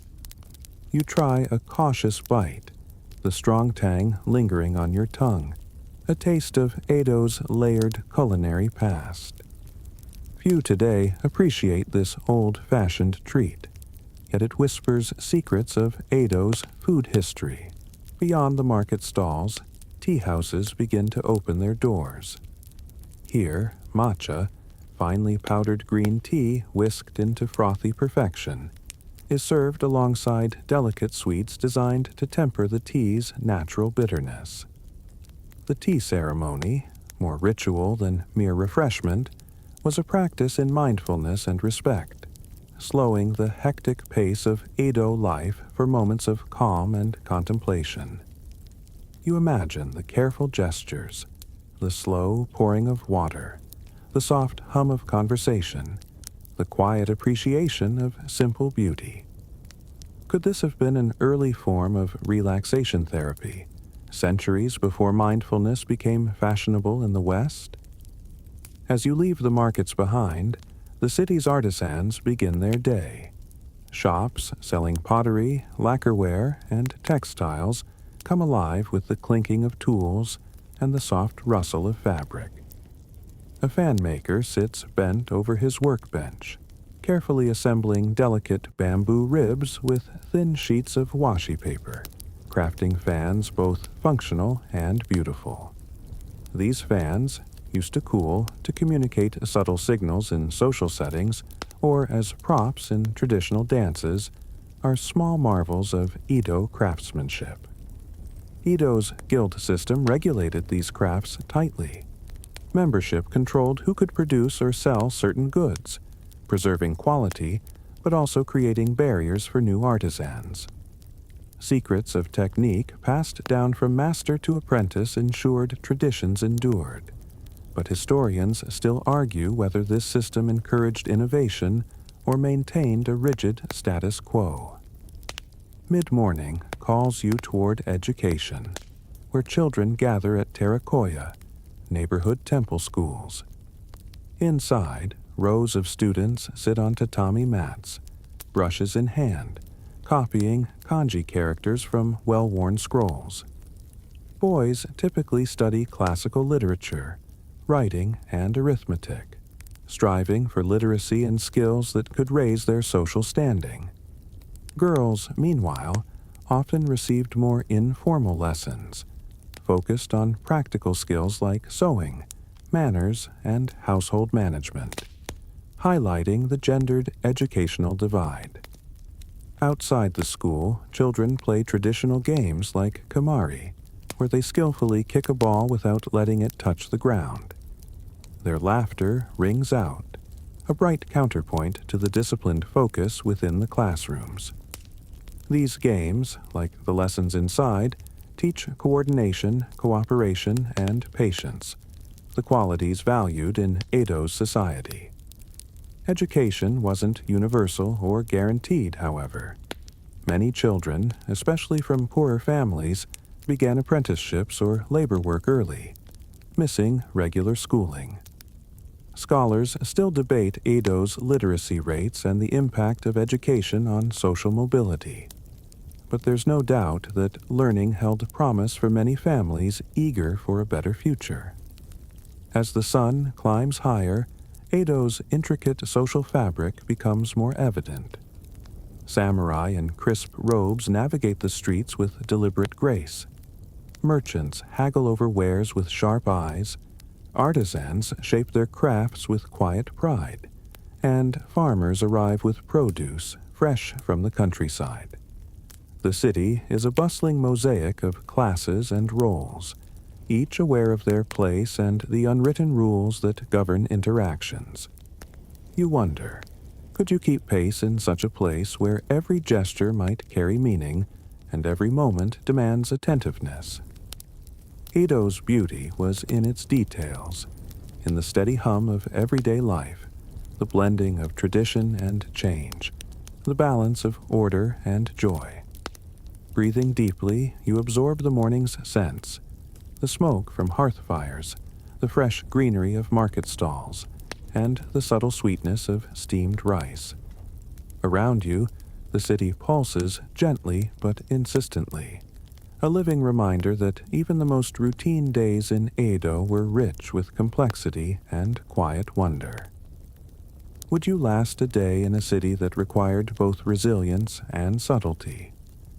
It seems a question without a simple answer, just like Edo itself. By midday, Edo is wide awake, its streets bustling, its people absorbed in the purposeful rhythm of daily life. The sun sits high in the sky, casting long shadows beneath tiled rooftops and drying laundry strung across narrow alleyways. The air is thick with the scent of soy, miso, and smoke drifting from communal kitchens. Children weave between legs in the streets. Vendors cry out the virtues of pickled plums and sweet dumplings, and the occasional dog ambles past with the air of a creature that knows this city better than most of its people. You find yourself navigating the tight quarters of a nagaya, a row house common throughout Edo, where multiple families live side by side in single rooms, separated only by thin wooden partitions. Each unit measures about 6 tatami mats, or just over 100 square feet. It's enough for a cooking hearth, sleeping futons, and little else.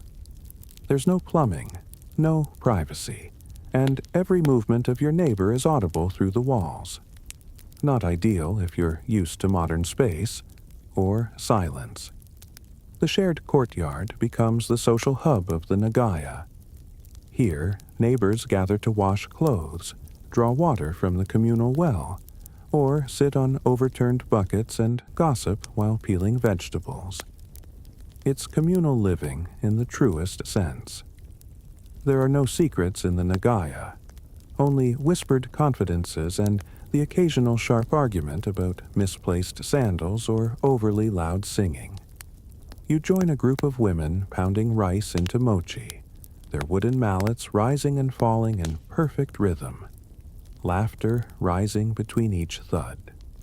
A baby cries, someone hums a lullaby, and it all blends into a kind of living lullaby, busy, intimate, and oddly comforting. This crowded living was a result of Edo's incredible population boom. By the 18th century, it was one of the largest cities in the world, with over 1 million residents. Most of them were commoners, chonin, who lived in these cramped spaces working as artisans, vendors, or laborers. Despite the conditions, there was pride in keeping a clean house, a tidy entrance, and a reputation for hospitality. You notice how neighbors take turns sweeping the front path or arranging seasonal flowers in small vases by their doors, an effort to bring the grace to the everyday. Still, privacy is practically non-existent. Bathing happens in public bathhouses or sento, where men and women sometimes bathe together, depending on the local customs. You walk hesitantly into one such bathhouse, where warm steam curls around wooden beams and the scent of yuzu citrus floats in the air. Buckets slosh, backs are scrubbed with woven cloths, and everyone minds their own business, or at least pretends to. It's a shared ritual, more about cleanliness and community than luxury. And if you're feeling self-conscious, you're in the wrong era entirely.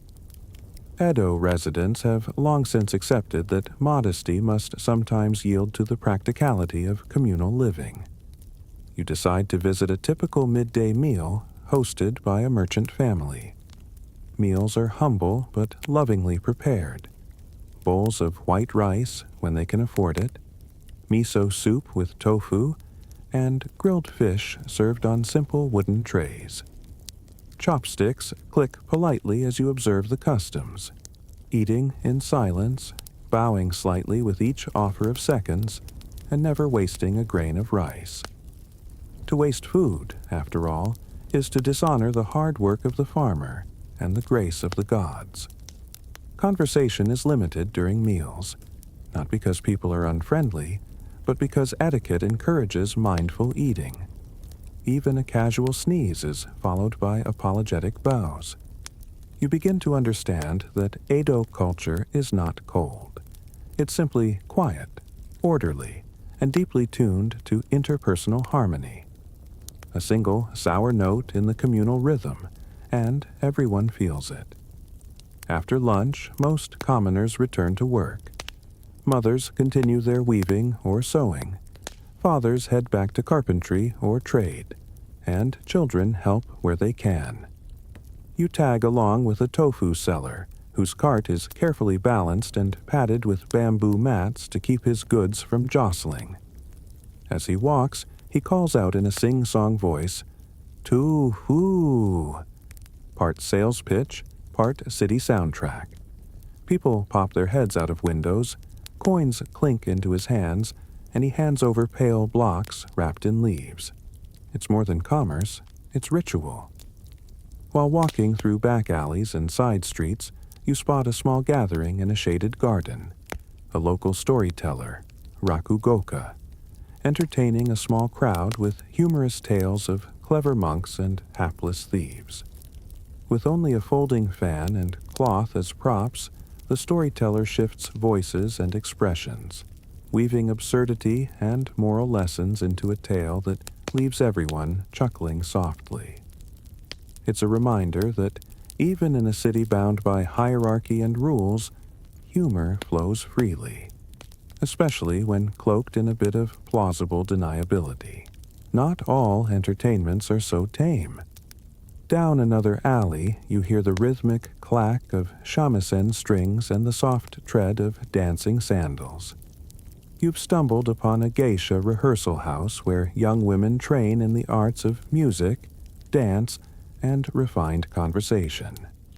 Becoming a geisha is no mere job. It's an immersive education in poise, performance, and navigating social expectations with elegance. You watch a trainee bow with perfect grace, balancing a tray of tea while reciting poetry, each motion deliberate and serene. At the edge of the district, you find signs of Edo's darker undercurrents, gambling dens, illegal sake shops, and gossip about unsanctioned theater troupes performing shadow plays late into the night. These forbidden pleasures exist in quiet corners, tolerated so long as they don't disrupt the larger order. As one elderly merchant tells you with a smile, even a city of laws needs a little mischief to breathe. Historians still debate how strict Tokugawa laws were in practice, and how much was selectively enforced depending on who broke them. It's likely that the common people found ways to bend the rules just enough to keep life bearable, without catching the attention of a magistrate. Even among the rules, you notice a certain playful resistance. Fans painted with risque poems, street songs that mock corrupt officials, or subtle gestures passed between lovers who are not supposed to be seen. The Edo spirit, it seems, is not only about order, but also quiet rebellion. By the end of the afternoon, your head is spinning.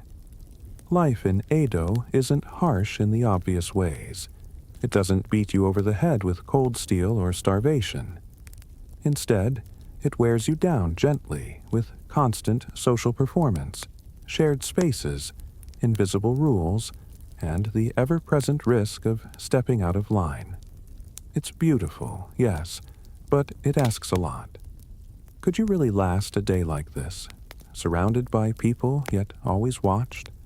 Living close, but never quite alone. You're not so sure anymore.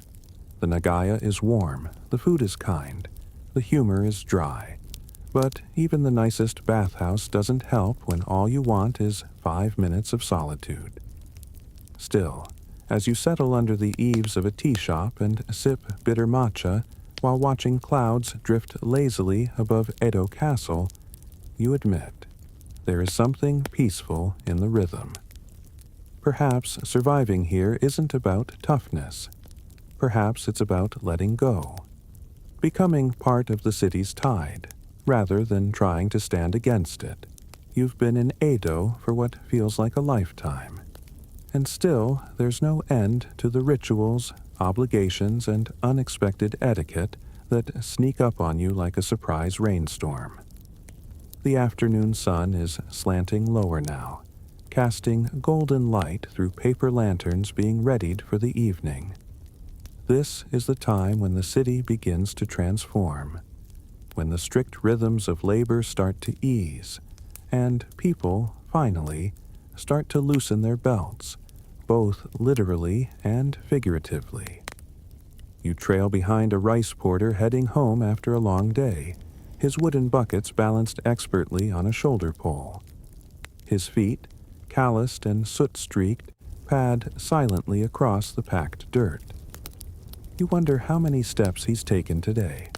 Probably tens of thousands.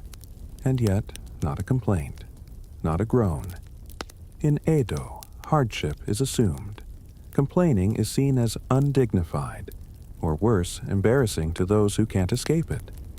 You stop to rest near a kosatsu, a tall wooden notice board nailed with proclamations and laws from the Tokugawa shogunate.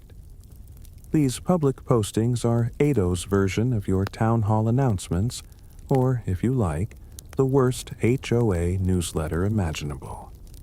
Today's notices forbid gambling, again, warn against harboring Ronin, and offer a reward for reporting smuggled Christian paraphernalia. As always, the punishments are ominously vague. One simply reads, "To be judged accordingly." Not helpful, not comforting, but typical. Next to the board, a group of children play a game involving shells and bits of string. Their laughter is bright and unguarded, their kimonos dusty and faded. Childhood in Edo isn't all joy, though. Many kids are put to work early, learning their family's trade, or worse, sold into servitude if money's tight. Still, there's resilience in them. That same stoic strength you've been bumping into all day. They don't seem to mind the strict rules or the thin meals. They make fun out of very little, folding paper cranes, chasing cats, or inventing songs that make adults roll their eyes. As the sun dips lower, it's time for many Edoites to return to spiritual matters. You follow the slow trickle of people heading toward the local Buddhist temple for evening incense and a few murmured chants. The smell of burning sandalwood is thick in the air. The bronze bell tolls with a deep, resonant hum that seems to vibrate in your chest. You bow awkwardly at the entrance, trying to follow everyone else's lead. Right hand over left, head lowered, steps deliberate. You are, once again, the clumsiest one in the room. You sit for a while in the temple's outer courtyard, watching monks sweep fallen cherry blossoms into neat piles. One of them offers you a rice cracker. He doesn't speak, but the gesture is enough. You chew in silence, thinking about how much time people in Edo spend waiting for water to boil, for prayers to end, for the wind to shift. It's not a lazy life, just a patient one. Fast decisions are suspect here. Stillness is often smarter than action. After your temple visit, you're invited, somewhat warily, into a chaya, a tea house meant for more refined company.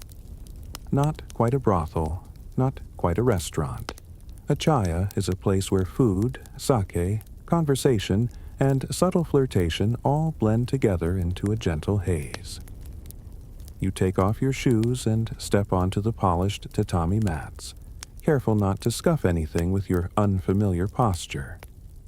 Inside, the lighting is dim, the voices hushed.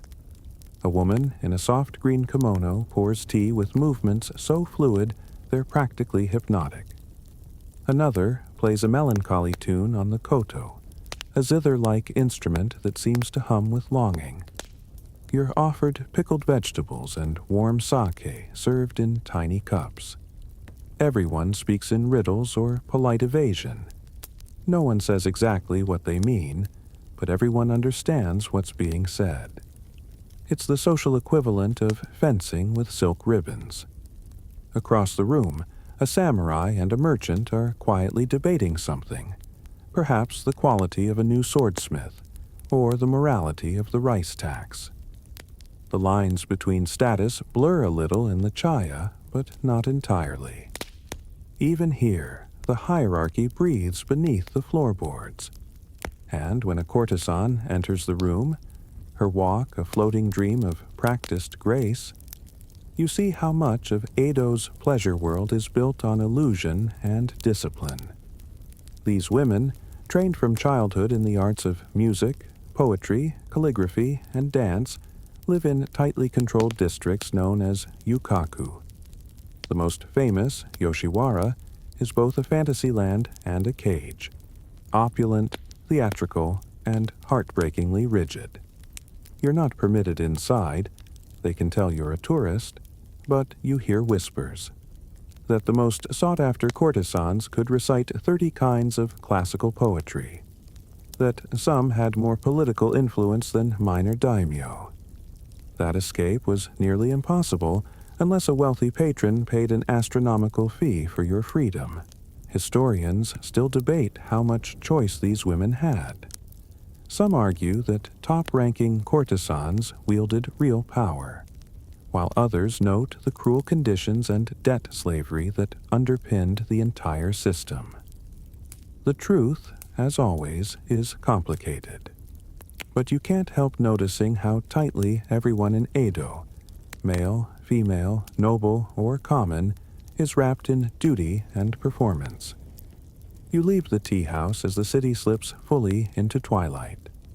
Lanterns flicker to life along the canals, casting trembling, golden reflections on the water. The soundscape changes too. Less hammering, more frogs, less chatter, more footsteps. You walk along the Sumida River, where a boatman is singing an old folk song to no one in particular. You pass a fisherman mending nets by lantern light, and a pair of lovers pretending not to be lovers as they admire the moon. And there, across the bridge, is the silhouette of Edo Castle again. Massive, dark, and silent. Home to the shogun. You won't be visiting, of course. Ordinary people don't get within whispering distance of that world. But even from far away, its presence looms. Every rule you've tripped over today, every custom you've failed to remember, it all leads back to that central authority. It's like gravity. You don't notice it, but it shapes everything you do.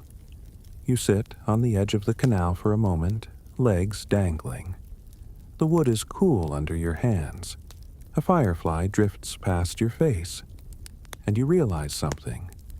Surviving a day in Edo doesn't just require obedience or strength or stamina. It requires surrender. You can't fight the current here. You have to float with it, learn its rhythms, smile at its absurdities, and bow at the right time, even if you don't know why. You're exhausted, not just from walking, but from watching, from constantly translating an invisible rulebook written in gestures and glances. You haven't spoken more than a few words all day, but you feel like you've run a marathon in your brain. And tomorrow, you'd have to do it all again. Wake with the bells, sleep on the floor, eat what's given, greet who must be greeted, and remember every fold of your kimono should point left over right, not the other way around, unless you want to be mistaken for a corpse. Sleep sounds pretty good about now, doesn't it? The morning comes earlier than you expect. Again, there's no rooster crowing dramatically, no temple bell to jolt you from your dreams. Instead, it's the soft rustle of footsteps, the sharp click of a bamboo ladle dipping into a water basin, and the papery squeak of sliding doors that tug you out of your futon. Your joints complain as you sit up. After nearly 2 weeks of this, you'd think your body might have adjusted to the thin mat and wooden floor. But no, your back is still staging a rebellion. The family you're staying with is already up and bustling. The father is outside splitting kindling. The mother is peeling daikon radish in a basin. Even the kids are folding their bedrolls with terrifying precision. You offer to help, only to be gently waved off. Instead, you're handed a shallow bowl of barley miso soup and a small plate of pickled vegetables. Breakfast is simple, nutritious, and over in under 5 minutes. Today, your host has arranged for you to apprentice, briefly, with a local craftsman. You're not sure whether to be honored or terrified. You half expect to be handed a heavy hammer or a bag of soot. But when you reach the small workshop nestled behind a merchant's house, you're greeted with something entirely different. The earthy scent of tree sap, resin, and wood ash. You're about to learn the ancient art of lacquerware, urushi. This isn't some quaint side gig. Lacquerware in Edo-Era Japan is a revered craft, handed down through generations. Your host, a thin, quietly serious man in his 40s, explains that the glossy finish on those luxurious bento boxes, decorative hair combs, and even some samurai armor is made from the sap of the urushi tree. And here's the kicker. The raw sap is toxic. Yes, truly. The same stuff that makes the final product so smooth and shiny will leave you with itching blisters if it touches your skin before it's cured. Before you even touch a tool, you're led through a ritual hand washing and then asked to don a head covering and apron. You nod solemnly like you're entering an operating room. The workshop is dimly lit and humid, on purpose apparently. The pieces of wood to be lacquered sit inside a cabinet called a furo, which is kept at a high humidity to allow the sap to cure evenly. The craftsman shows you the different stages of a bowl's creation: base coat, sanding, middle coat, decoration, final coat. Each step takes days. And if a single speck of dust lands on the drying surface, you start again. You're handed a practice piece, a tiny panel of wood no larger than a coaster, and a fine-tipped brush. "Just try," he says gently. Your hand trembles as you dip the brush into the gleaming black sap and pull it across the panel. Your line is wobbly and thick. "Not bad," he lies. You watch as he demonstrates the technique again. He moves with slow, deliberate grace, barely breathing as he coats the wood with a whisper-thin layer. You try again, and again. The young apprentice in the corner, no older than 13, snorts quietly into his sleeve at your 6th attempt. The hours stretch gently, quietly. No shouting, no music. Just the rhythmic scratching of brushes, the occasional huff of breath, and the muted knock of a tool being set down. And as you sit there, shoulders tight, fingers sticky, you realize something strange. This repetitive work is soothing, mesmerizing even. Your mind stops racing. Time becomes unimportant. There's a kind of reverence in this craft, not just in the objects themselves, but in the making, the care, the patience, the impossibly high standards. The work is never perfect, the master tells you softly. We just try to make each mistake more beautiful than the last. You have no idea if he's quoting someone or just being poetic, but you nod like you understand. Around midday, you're invited to take a break, and by invited, you are essentially escorted to a nearby bathhouse with an elderly neighbor who's decided that you need proper cleansing. You follow him dutifully through the winding alleyways until you reach a plain wooden building with steam drifting lazily from the eaves. It's the local Sento. Here's where things get revealing. You step inside and immediately face the undressing area, the communal one. You hesitate, clutching your towel like it's body armor. Your guide strips down with the speed and confidence of someone who's done this every day for 70 years. You try to follow suit without making eye contact with anyone or anything. The rules are strict. Wash thoroughly before entering the bath. You perch awkwardly on a small wooden stool and scrub with a bucket and bar soap. Modesty isn't a concept here. It's simply not needed. Everyone is too busy relaxing to care. Finally, you step into the bath, and immediately regret it. The water is hot. Molten lava hot. You yelp softly and get a sympathetic chuckle from a grandmother nearby. But after a few minutes, your body begins to uncoil. The aches from walking, sitting, bowing, and lacquer brushing dissolve. Your brain, which has been buzzing for days, starts to float. The soft murmur of conversation surrounds you like mist. Some men are discussing local gossip. A woman is whispering lullabies to her granddaughter. You, meanwhile, are just trying not to faint from the heat. Historians still debate the deeper function of Sento in Edo society. Were they simply practical hygiene stations? Or were they sacred social equalizers, where status dissolved along with stress? Probably both. But in this moment, for you, the Sento is nothing short of a miracle. You linger a while, sipping cold barley tea afterward, and wondering how on earth you'll return to your own world, with its showers and shampoo and no one slapping your back for doing a decent job of not passing out. Once dressed again, your afternoon is free. You wander slowly through a nearby shopping street, this time noticing things you didn't before. A shop selling intricately carved inro, those tiny tiered containers worn by men to carry medicine or stamps. Another selling folding fans painted with delicate scenes of cranes and pine trees. One old man is seated by the road carving netsuke, a miniature figurine no larger than a walnut, with such detail you'd swear he used a microscope.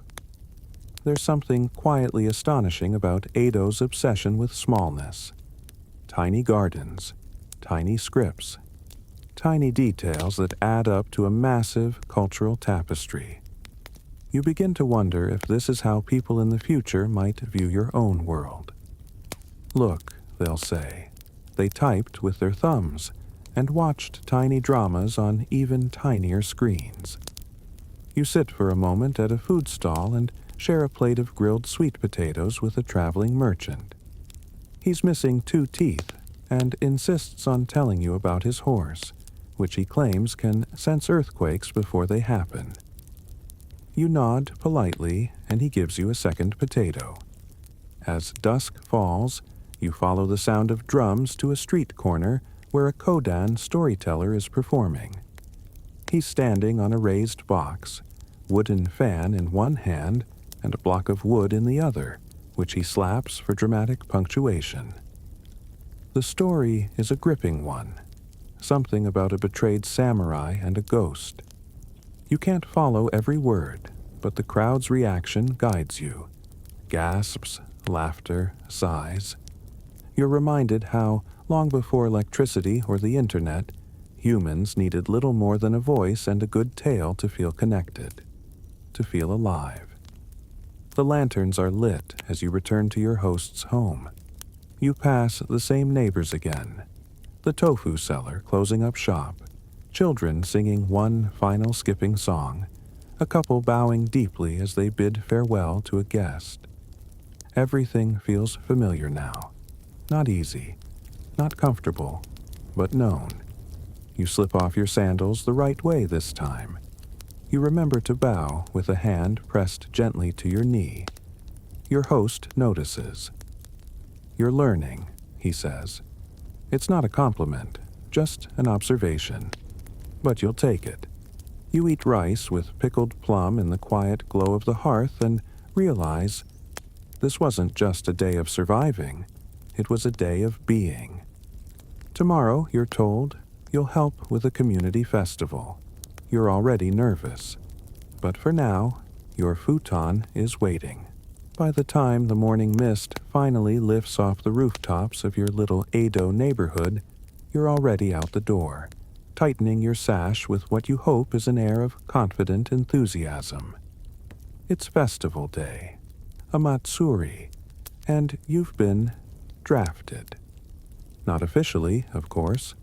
No one came knocking with an imperial scroll or an order from the shogun. But when the elderly neighbor asked if you'd be willing to help, and 5 other neighbors nodded expectantly behind her, you found yourself muttering, "Of course," before you even knew what the job entailed. Today's Matsuri is a harvest celebration, one of many scattered throughout the calendar year in Edo. You ask which deity it's for, and the answer is refreshingly vague. "The rice one," someone says with a wink. Another claims it's about fertility. A third offers that it's really for good fishing, but only if you live near the bay. The truth is, even Edo period people didn't always agree on the specifics. Historians still argue whether the roots of Matsuri were more religious, agricultural, or just community blowouts with spiritual flair. The answer, as usual, is likely all of the above. Your assignment? Lantern duty. Sounds simple enough, right? You imagine floating through the crowds, gently illuminating smiling faces like some kind of benevolent street sprite. Then they show you the lantern. It's not a lantern, it's a paper blimp. A dai chochin, taller than you and wider than your arm span, suspended from bamboo supports thick as a grown man's wrist. The thing sways ominously as 4 of you wrestle it upright. You're assigned the rear support beam. It's a bit like holding the tail of a drunken paper dragon that doesn't know where it wants to go. Your teammates seem well practiced, though, which is good, because every time the lantern sways too far left, someone's tea stall almost becomes a bonfire. The streets have transformed overnight. Food vendors call out from beneath rows of red parasols. You catch the scent of roasted chestnuts, grilled squid, and something vinegary you can't quite identify, but desperately want to try. Children dart between legs wearing miniature happy coats and fox masks strapped haphazardly to their heads. The air smells like sandalwood, soy, fried dough, and excitement. And then you hear it. The drums. Not the polite background percussion you'd expect from a parade, but a thunderous, chest-shaking rhythm that feels like it's being pounded into the ground by the gods themselves. A taiko ensemble has taken its position on a temporary wooden stage near the shrine gate. Their arms swing like pendulums, sticks rising high before crashing down with perfect timing. Each beat reverberates through your rib cage. One drummer seems barely older than a teenager. Another has the weathered face of someone who's seen at least 10 emperors rise and fall. Together, they're mesmerizing, hypnotic, like a heartbeat on fire. You're pulled along by the tide of movement. Your unwieldy lantern becomes a glowing ship's mast in this river of bodies. People step aside with small bows as you pass. A woman tosses a handful of flower petals into your path. A child stares at the lantern like it holds the answer to everything. For a brief moment, you feel necessary. And then comes the mikoshi. The mikoshi is a portable shrine, lavishly decorated, gold-trimmed, and considered a temporary home for the local kami, or deity, during the celebration. It's also astonishingly heavy. You are not carrying it, thank heavens, but you are walking alongside it now, close enough to be baptized by the sweat of the 40 or so men shouldering the beast. They don't walk, they bounce. The entire point, apparently, is to jostle the shrine as much as possible, because the kami enjoys a wild ride. It's like a divine off-road experience. Every few minutes they shout in unison, "Washoi, Washoi." A chant with no direct translation but lots of communal energy. You join in, partly to fit in, partly because it's the only way to stay in rhythm. Your voice cracks the first few times, but soon you're shouting it from the depths of your diaphragm like everyone else. You pass a group of dancers in vibrant yukata, performing a slow, looping choreography with hand fans and parasols. Their movements are gentle, rhythmic, echoing rituals likely passed down for generations. It's believed many of these dances originate from Buddhist Bonodori traditions, but the exact lineage remains debated. The line between sacred and secular here is blurry, and perhaps that's the point. The divine lives in joy, too. During a much-needed break, you collapse beneath a pine tree near a line of food stalls. Someone presses a cup of mugi cha, cold barley tea, into your hand. You gulp it down, grateful for the nutty bitterness and the chill that cuts through the heat. A teenager next to you is retying her obi while chatting about her upcoming omiai, a formal arranged marriage meeting. She sounds equal parts nervous and intrigued. You think of your own messy dating history and wonder how well you'd fare if your aunties chose your partners. Someone hands you a skewer of unagi, grilled eel in a rich glaze. "Eat this," the man says. "You're sweating like a horse."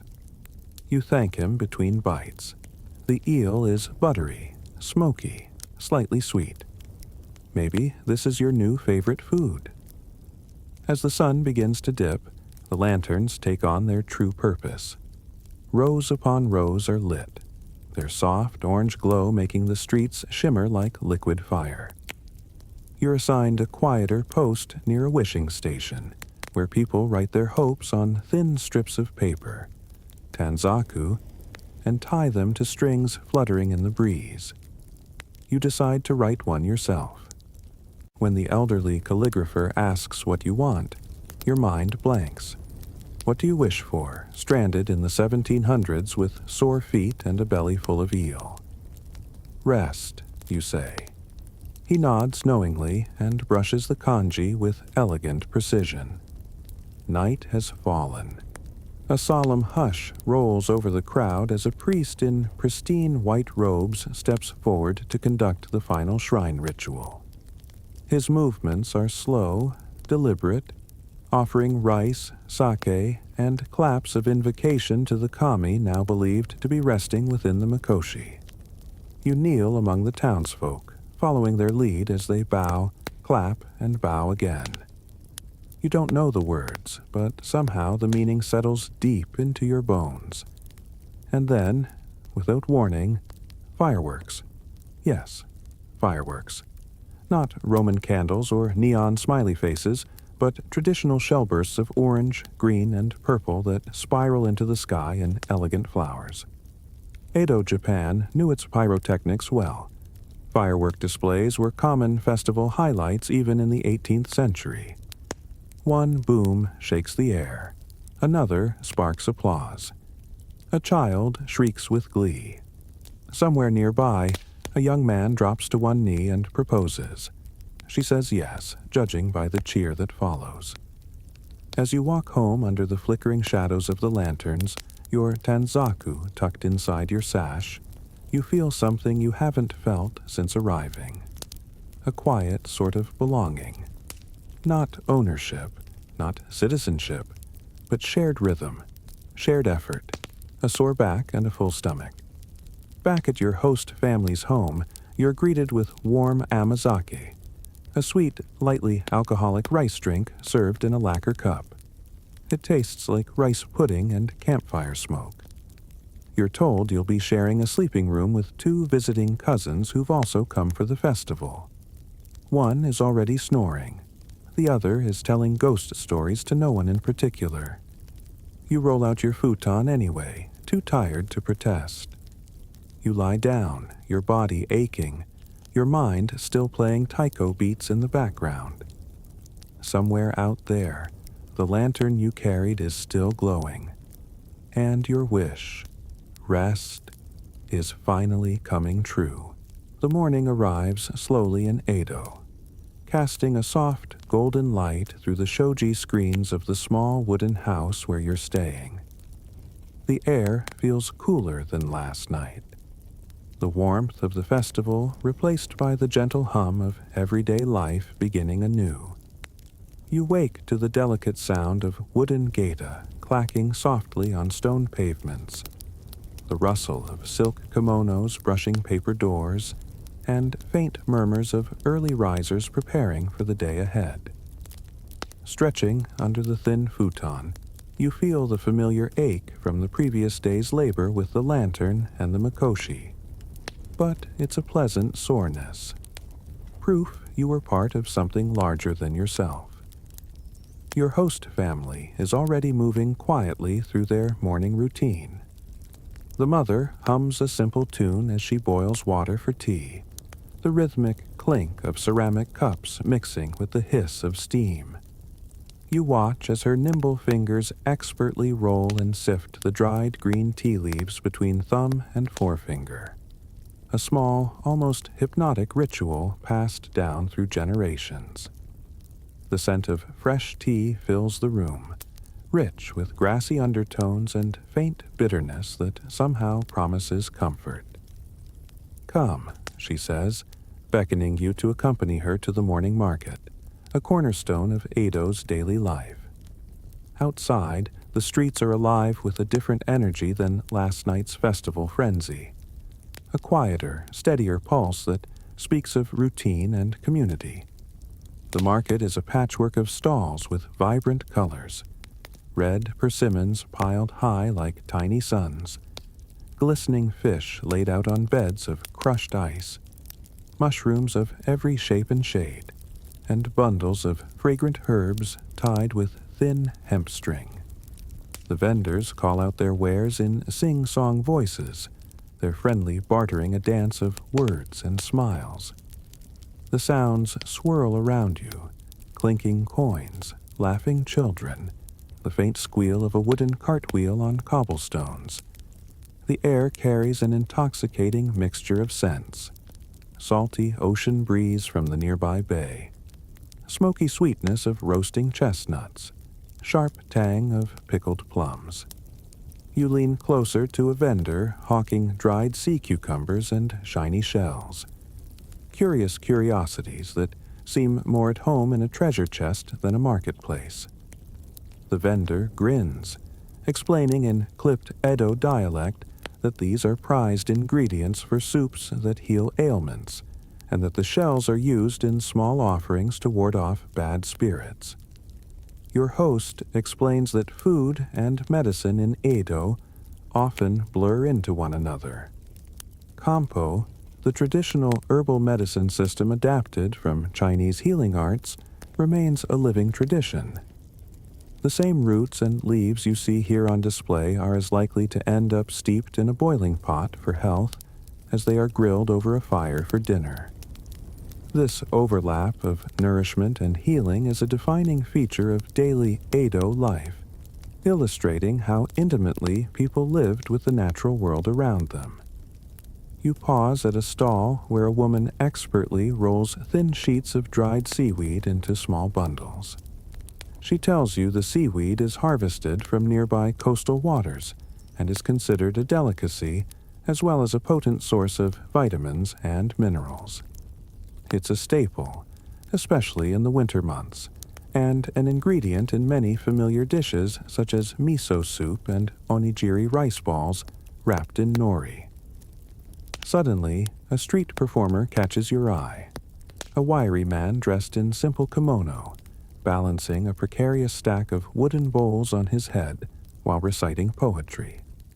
His voice rises and falls in a melodic cadence, weaving tales of samurai valor, unrequited love, and the fleeting beauty of cherry blossoms.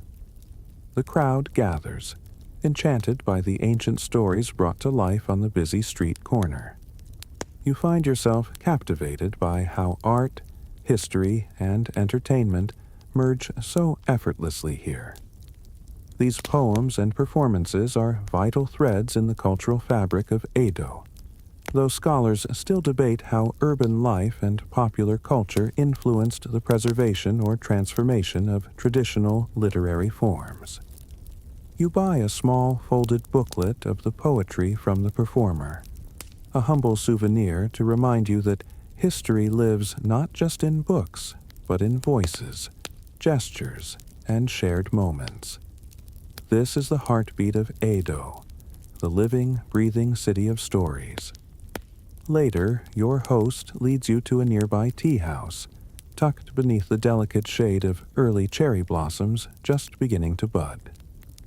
The building is modest but elegant, constructed of aged cedar and paper screens that open to a tranquil garden of moss, stone lanterns, and a small koi pond. The air is cool and fragrant with the scent of damp earth and fresh blossoms. Inside, the tea master prepares the ceremony with deliberate grace, every motion imbued with centuries of tradition. You watch as he cleans each tea utensil, carefully scoops powdered matcha, and whisks it with slow, practiced strokes until a smooth foam forms. You receive the bowl with both hands, the warmth radiating gently through the ceramic. The first sip is bitter but creamy, the flavor unfolding slowly like a whispered secret. The ceremony invites stillness, a rare pause in a city that usually moves like a river in flood.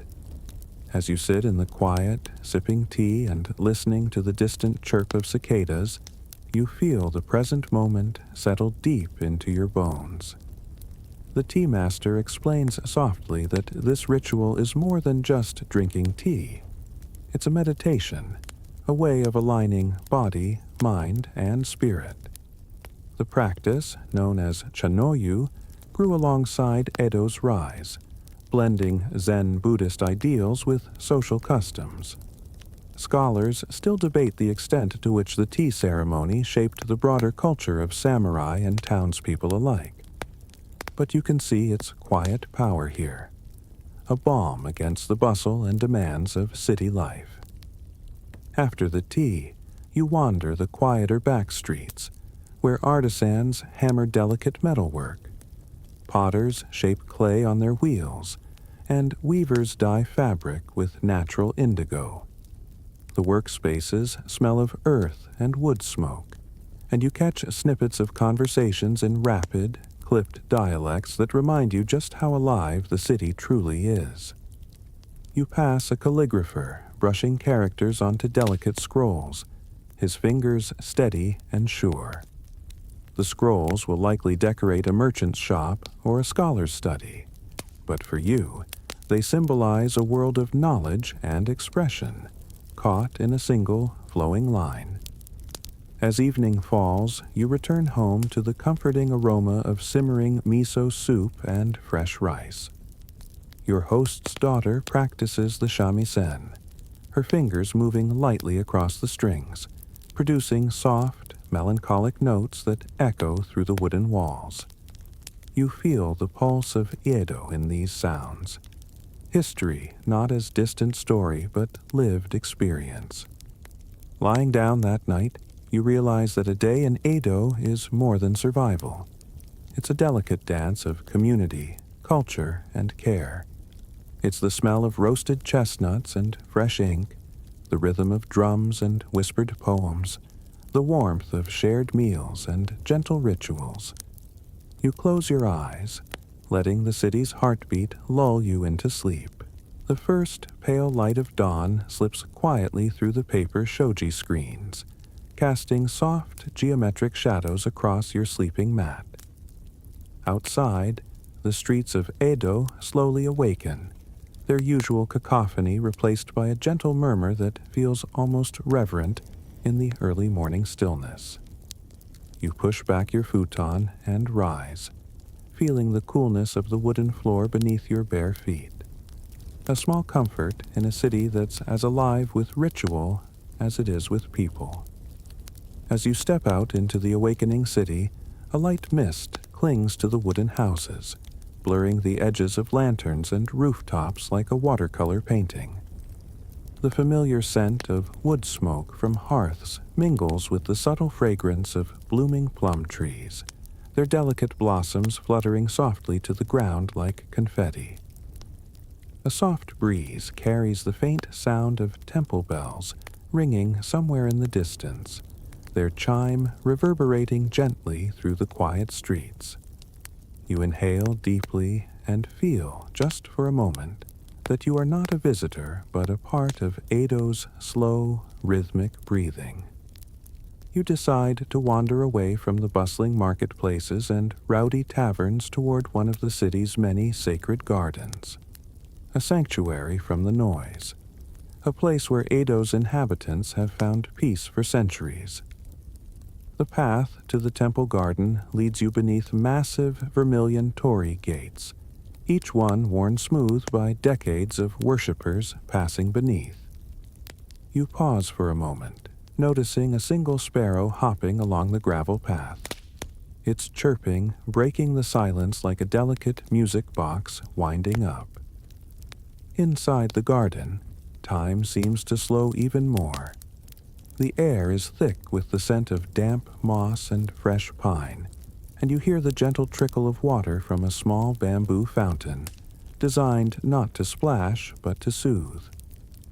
A group of monks, moving with the practiced grace of long years in meditation, sweep fallen leaves from the stone paths. Their robes whisper softly as they pass, blending almost seamlessly into the serene surroundings. Nearby, an elderly gardener tends to a koi pond, his hands steady as he prunes a bonsai tree. He smiles warmly when you approach, his face deeply lined like the bark of a centuries-old tree. He explains, through a mix of gestures and broken phrases, that koi fish are more than just beautiful creatures here. They symbolize courage and perseverance. You watch the brightly colored fish glide beneath the water's glassy surface, their movement deliberate and calm, embodying the very patience Edo's citizens needed to navigate their complex lives. You recall the strange fact you'd read earlier about how some Edo residents believed that if koi fish swam upstream, it meant fortune was on the horizon, a hopeful omen that sustained many through lean years. Historians still argue whether this belief was widespread or just a poetic flourish by Edo's poets and painters. But it feels fitting, somehow, as you watch the fish turn slowly in the dappled sunlight. Wandering further, you come across a group gathered for a tea ceremony in a small tea house tucked discreetly behind a grove of cherry trees. The air here is redolent with the bittersweet aroma of freshly whisked matcha. The tea master moves with a calm and deliberate elegance, each gesture choreographed over centuries to honor the fleeting beauty of the moment. You are handed a warm bowl and cradle it gently, feeling the heat seep into your hands. The bitter, grassy taste of the tea fills your mouth, strong yet soothing, awakening your senses without disturbing the peace. As you sip slowly, you listen to soft voices exchanging poetry and reflections on the changing seasons. It's a reminder that Edo's people found beauty and meaning not just in grand events, but in these small, shared moments. A lesson that echoes across the centuries to your ears today. Nearby, you overhear an intriguing debate among locals about the origins of the tea ceremony itself. Some argue it was a refined import from China, brought by monks and samurai. Others claim that it evolved uniquely within Edo's boundaries, shaped by the city's distinct blend of austerity and elegance. Historians still argue whether the tea ceremony was a reflection of Edo's political stability or a gentle act of rebellion against it. But either way, its calming rhythm is unmistakable. The sun climbs higher, warming the city and coaxing birds into song. You stroll back through Edo's winding streets, passing vendors setting out trays of fresh dango and the faint scent of grilled eel wafting from a nearby restaurant. The intricate latticework of wooden buildings casts patterned shadows, and children dart past, their laughter ringing like bells. You pause before a small shrine tucked into a narrow alley, a humble place decorated with hand-painted imai plaques where townsfolk write wishes for health and happiness. You remember how common it was for Edo's residents to place their hopes and fears into these tiny wooden prayers, a quiet connection to forces larger than themselves. The mixture of faith, superstition, and practical daily living is woven into the fabric of this city, making survival here as much a spiritual journey as a physical one. As dusk falls, lanterns ignite across the city, their warm amber glow transforming the familiar streets into a landscape of soft shadows and gentle light. The laughter and chatter from earlier soften into murmurs, and a peaceful quiet descends. You make your way to a low wooden veranda overlooking a calm canal, where the water mirrors the twinkling stars overhead. You reflect on all you've experienced, the food, the sounds, the intricate social dances, the rituals both sacred and mundane. Edo is a city that challenges you not with grand battles or dramatic upheavals, but with the subtler tests of patience, adaptability, and grace. You imagine the millions of souls who have lived, loved, and rested here, their stories whispering on the breeze. Finally, you return to your lodging, the soft futon awaiting. As you lay down, the distant murmur of the city mingles with the night's crickets and the gentle rustling of paper screens. The rich tapestry of Edo life settles around you like a familiar quilt, easing your thoughts and softening your breath. You close your eyes and drift toward sleep, carrying with you the quiet wisdom of a city long gone but never forgotten. Surviving Edo isn't about brute strength or fierce endurance. It's about moving gently with the currents of life, finding beauty in routine, and embracing the steady pulse of a world that's both strange and deeply human.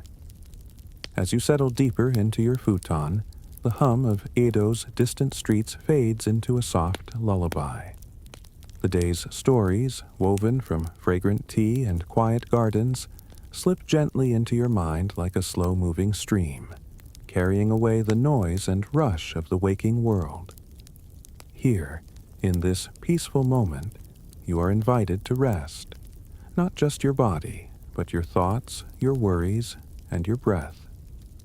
The faint rustle of paper screens and the whisper of the night breeze blend into a soothing chorus. You imagine the flickering lanterns outside, casting gentle shadows on wooden walls, the silhouettes of unseen lives moving quietly through the city's folds. In this soft twilight, Edo's bustling streets seem to hold their breath, wrapped in a calm stillness that stretches far beyond time. Remember, surviving a day in Edo was less about braving fierce battles and more about embracing patience, mindfulness, and the beauty in small moments. Let this understanding ease your mind, like the slow, steady pulse of a distant drum guiding you toward rest. Now, feel your breath deepen and slow, the rhythm of your body syncing with the city's ancient heartbeat. The stories you've heard tonight are tucked away like treasured keepsakes, waiting to visit you again in dreams. Thank you for sharing this quiet journey through Edo's gentle streets and tranquil gardens. May the soft spirit of this city accompany you into peaceful sleep, wrapping you in warmth and calm until morning light. Sweet dreams.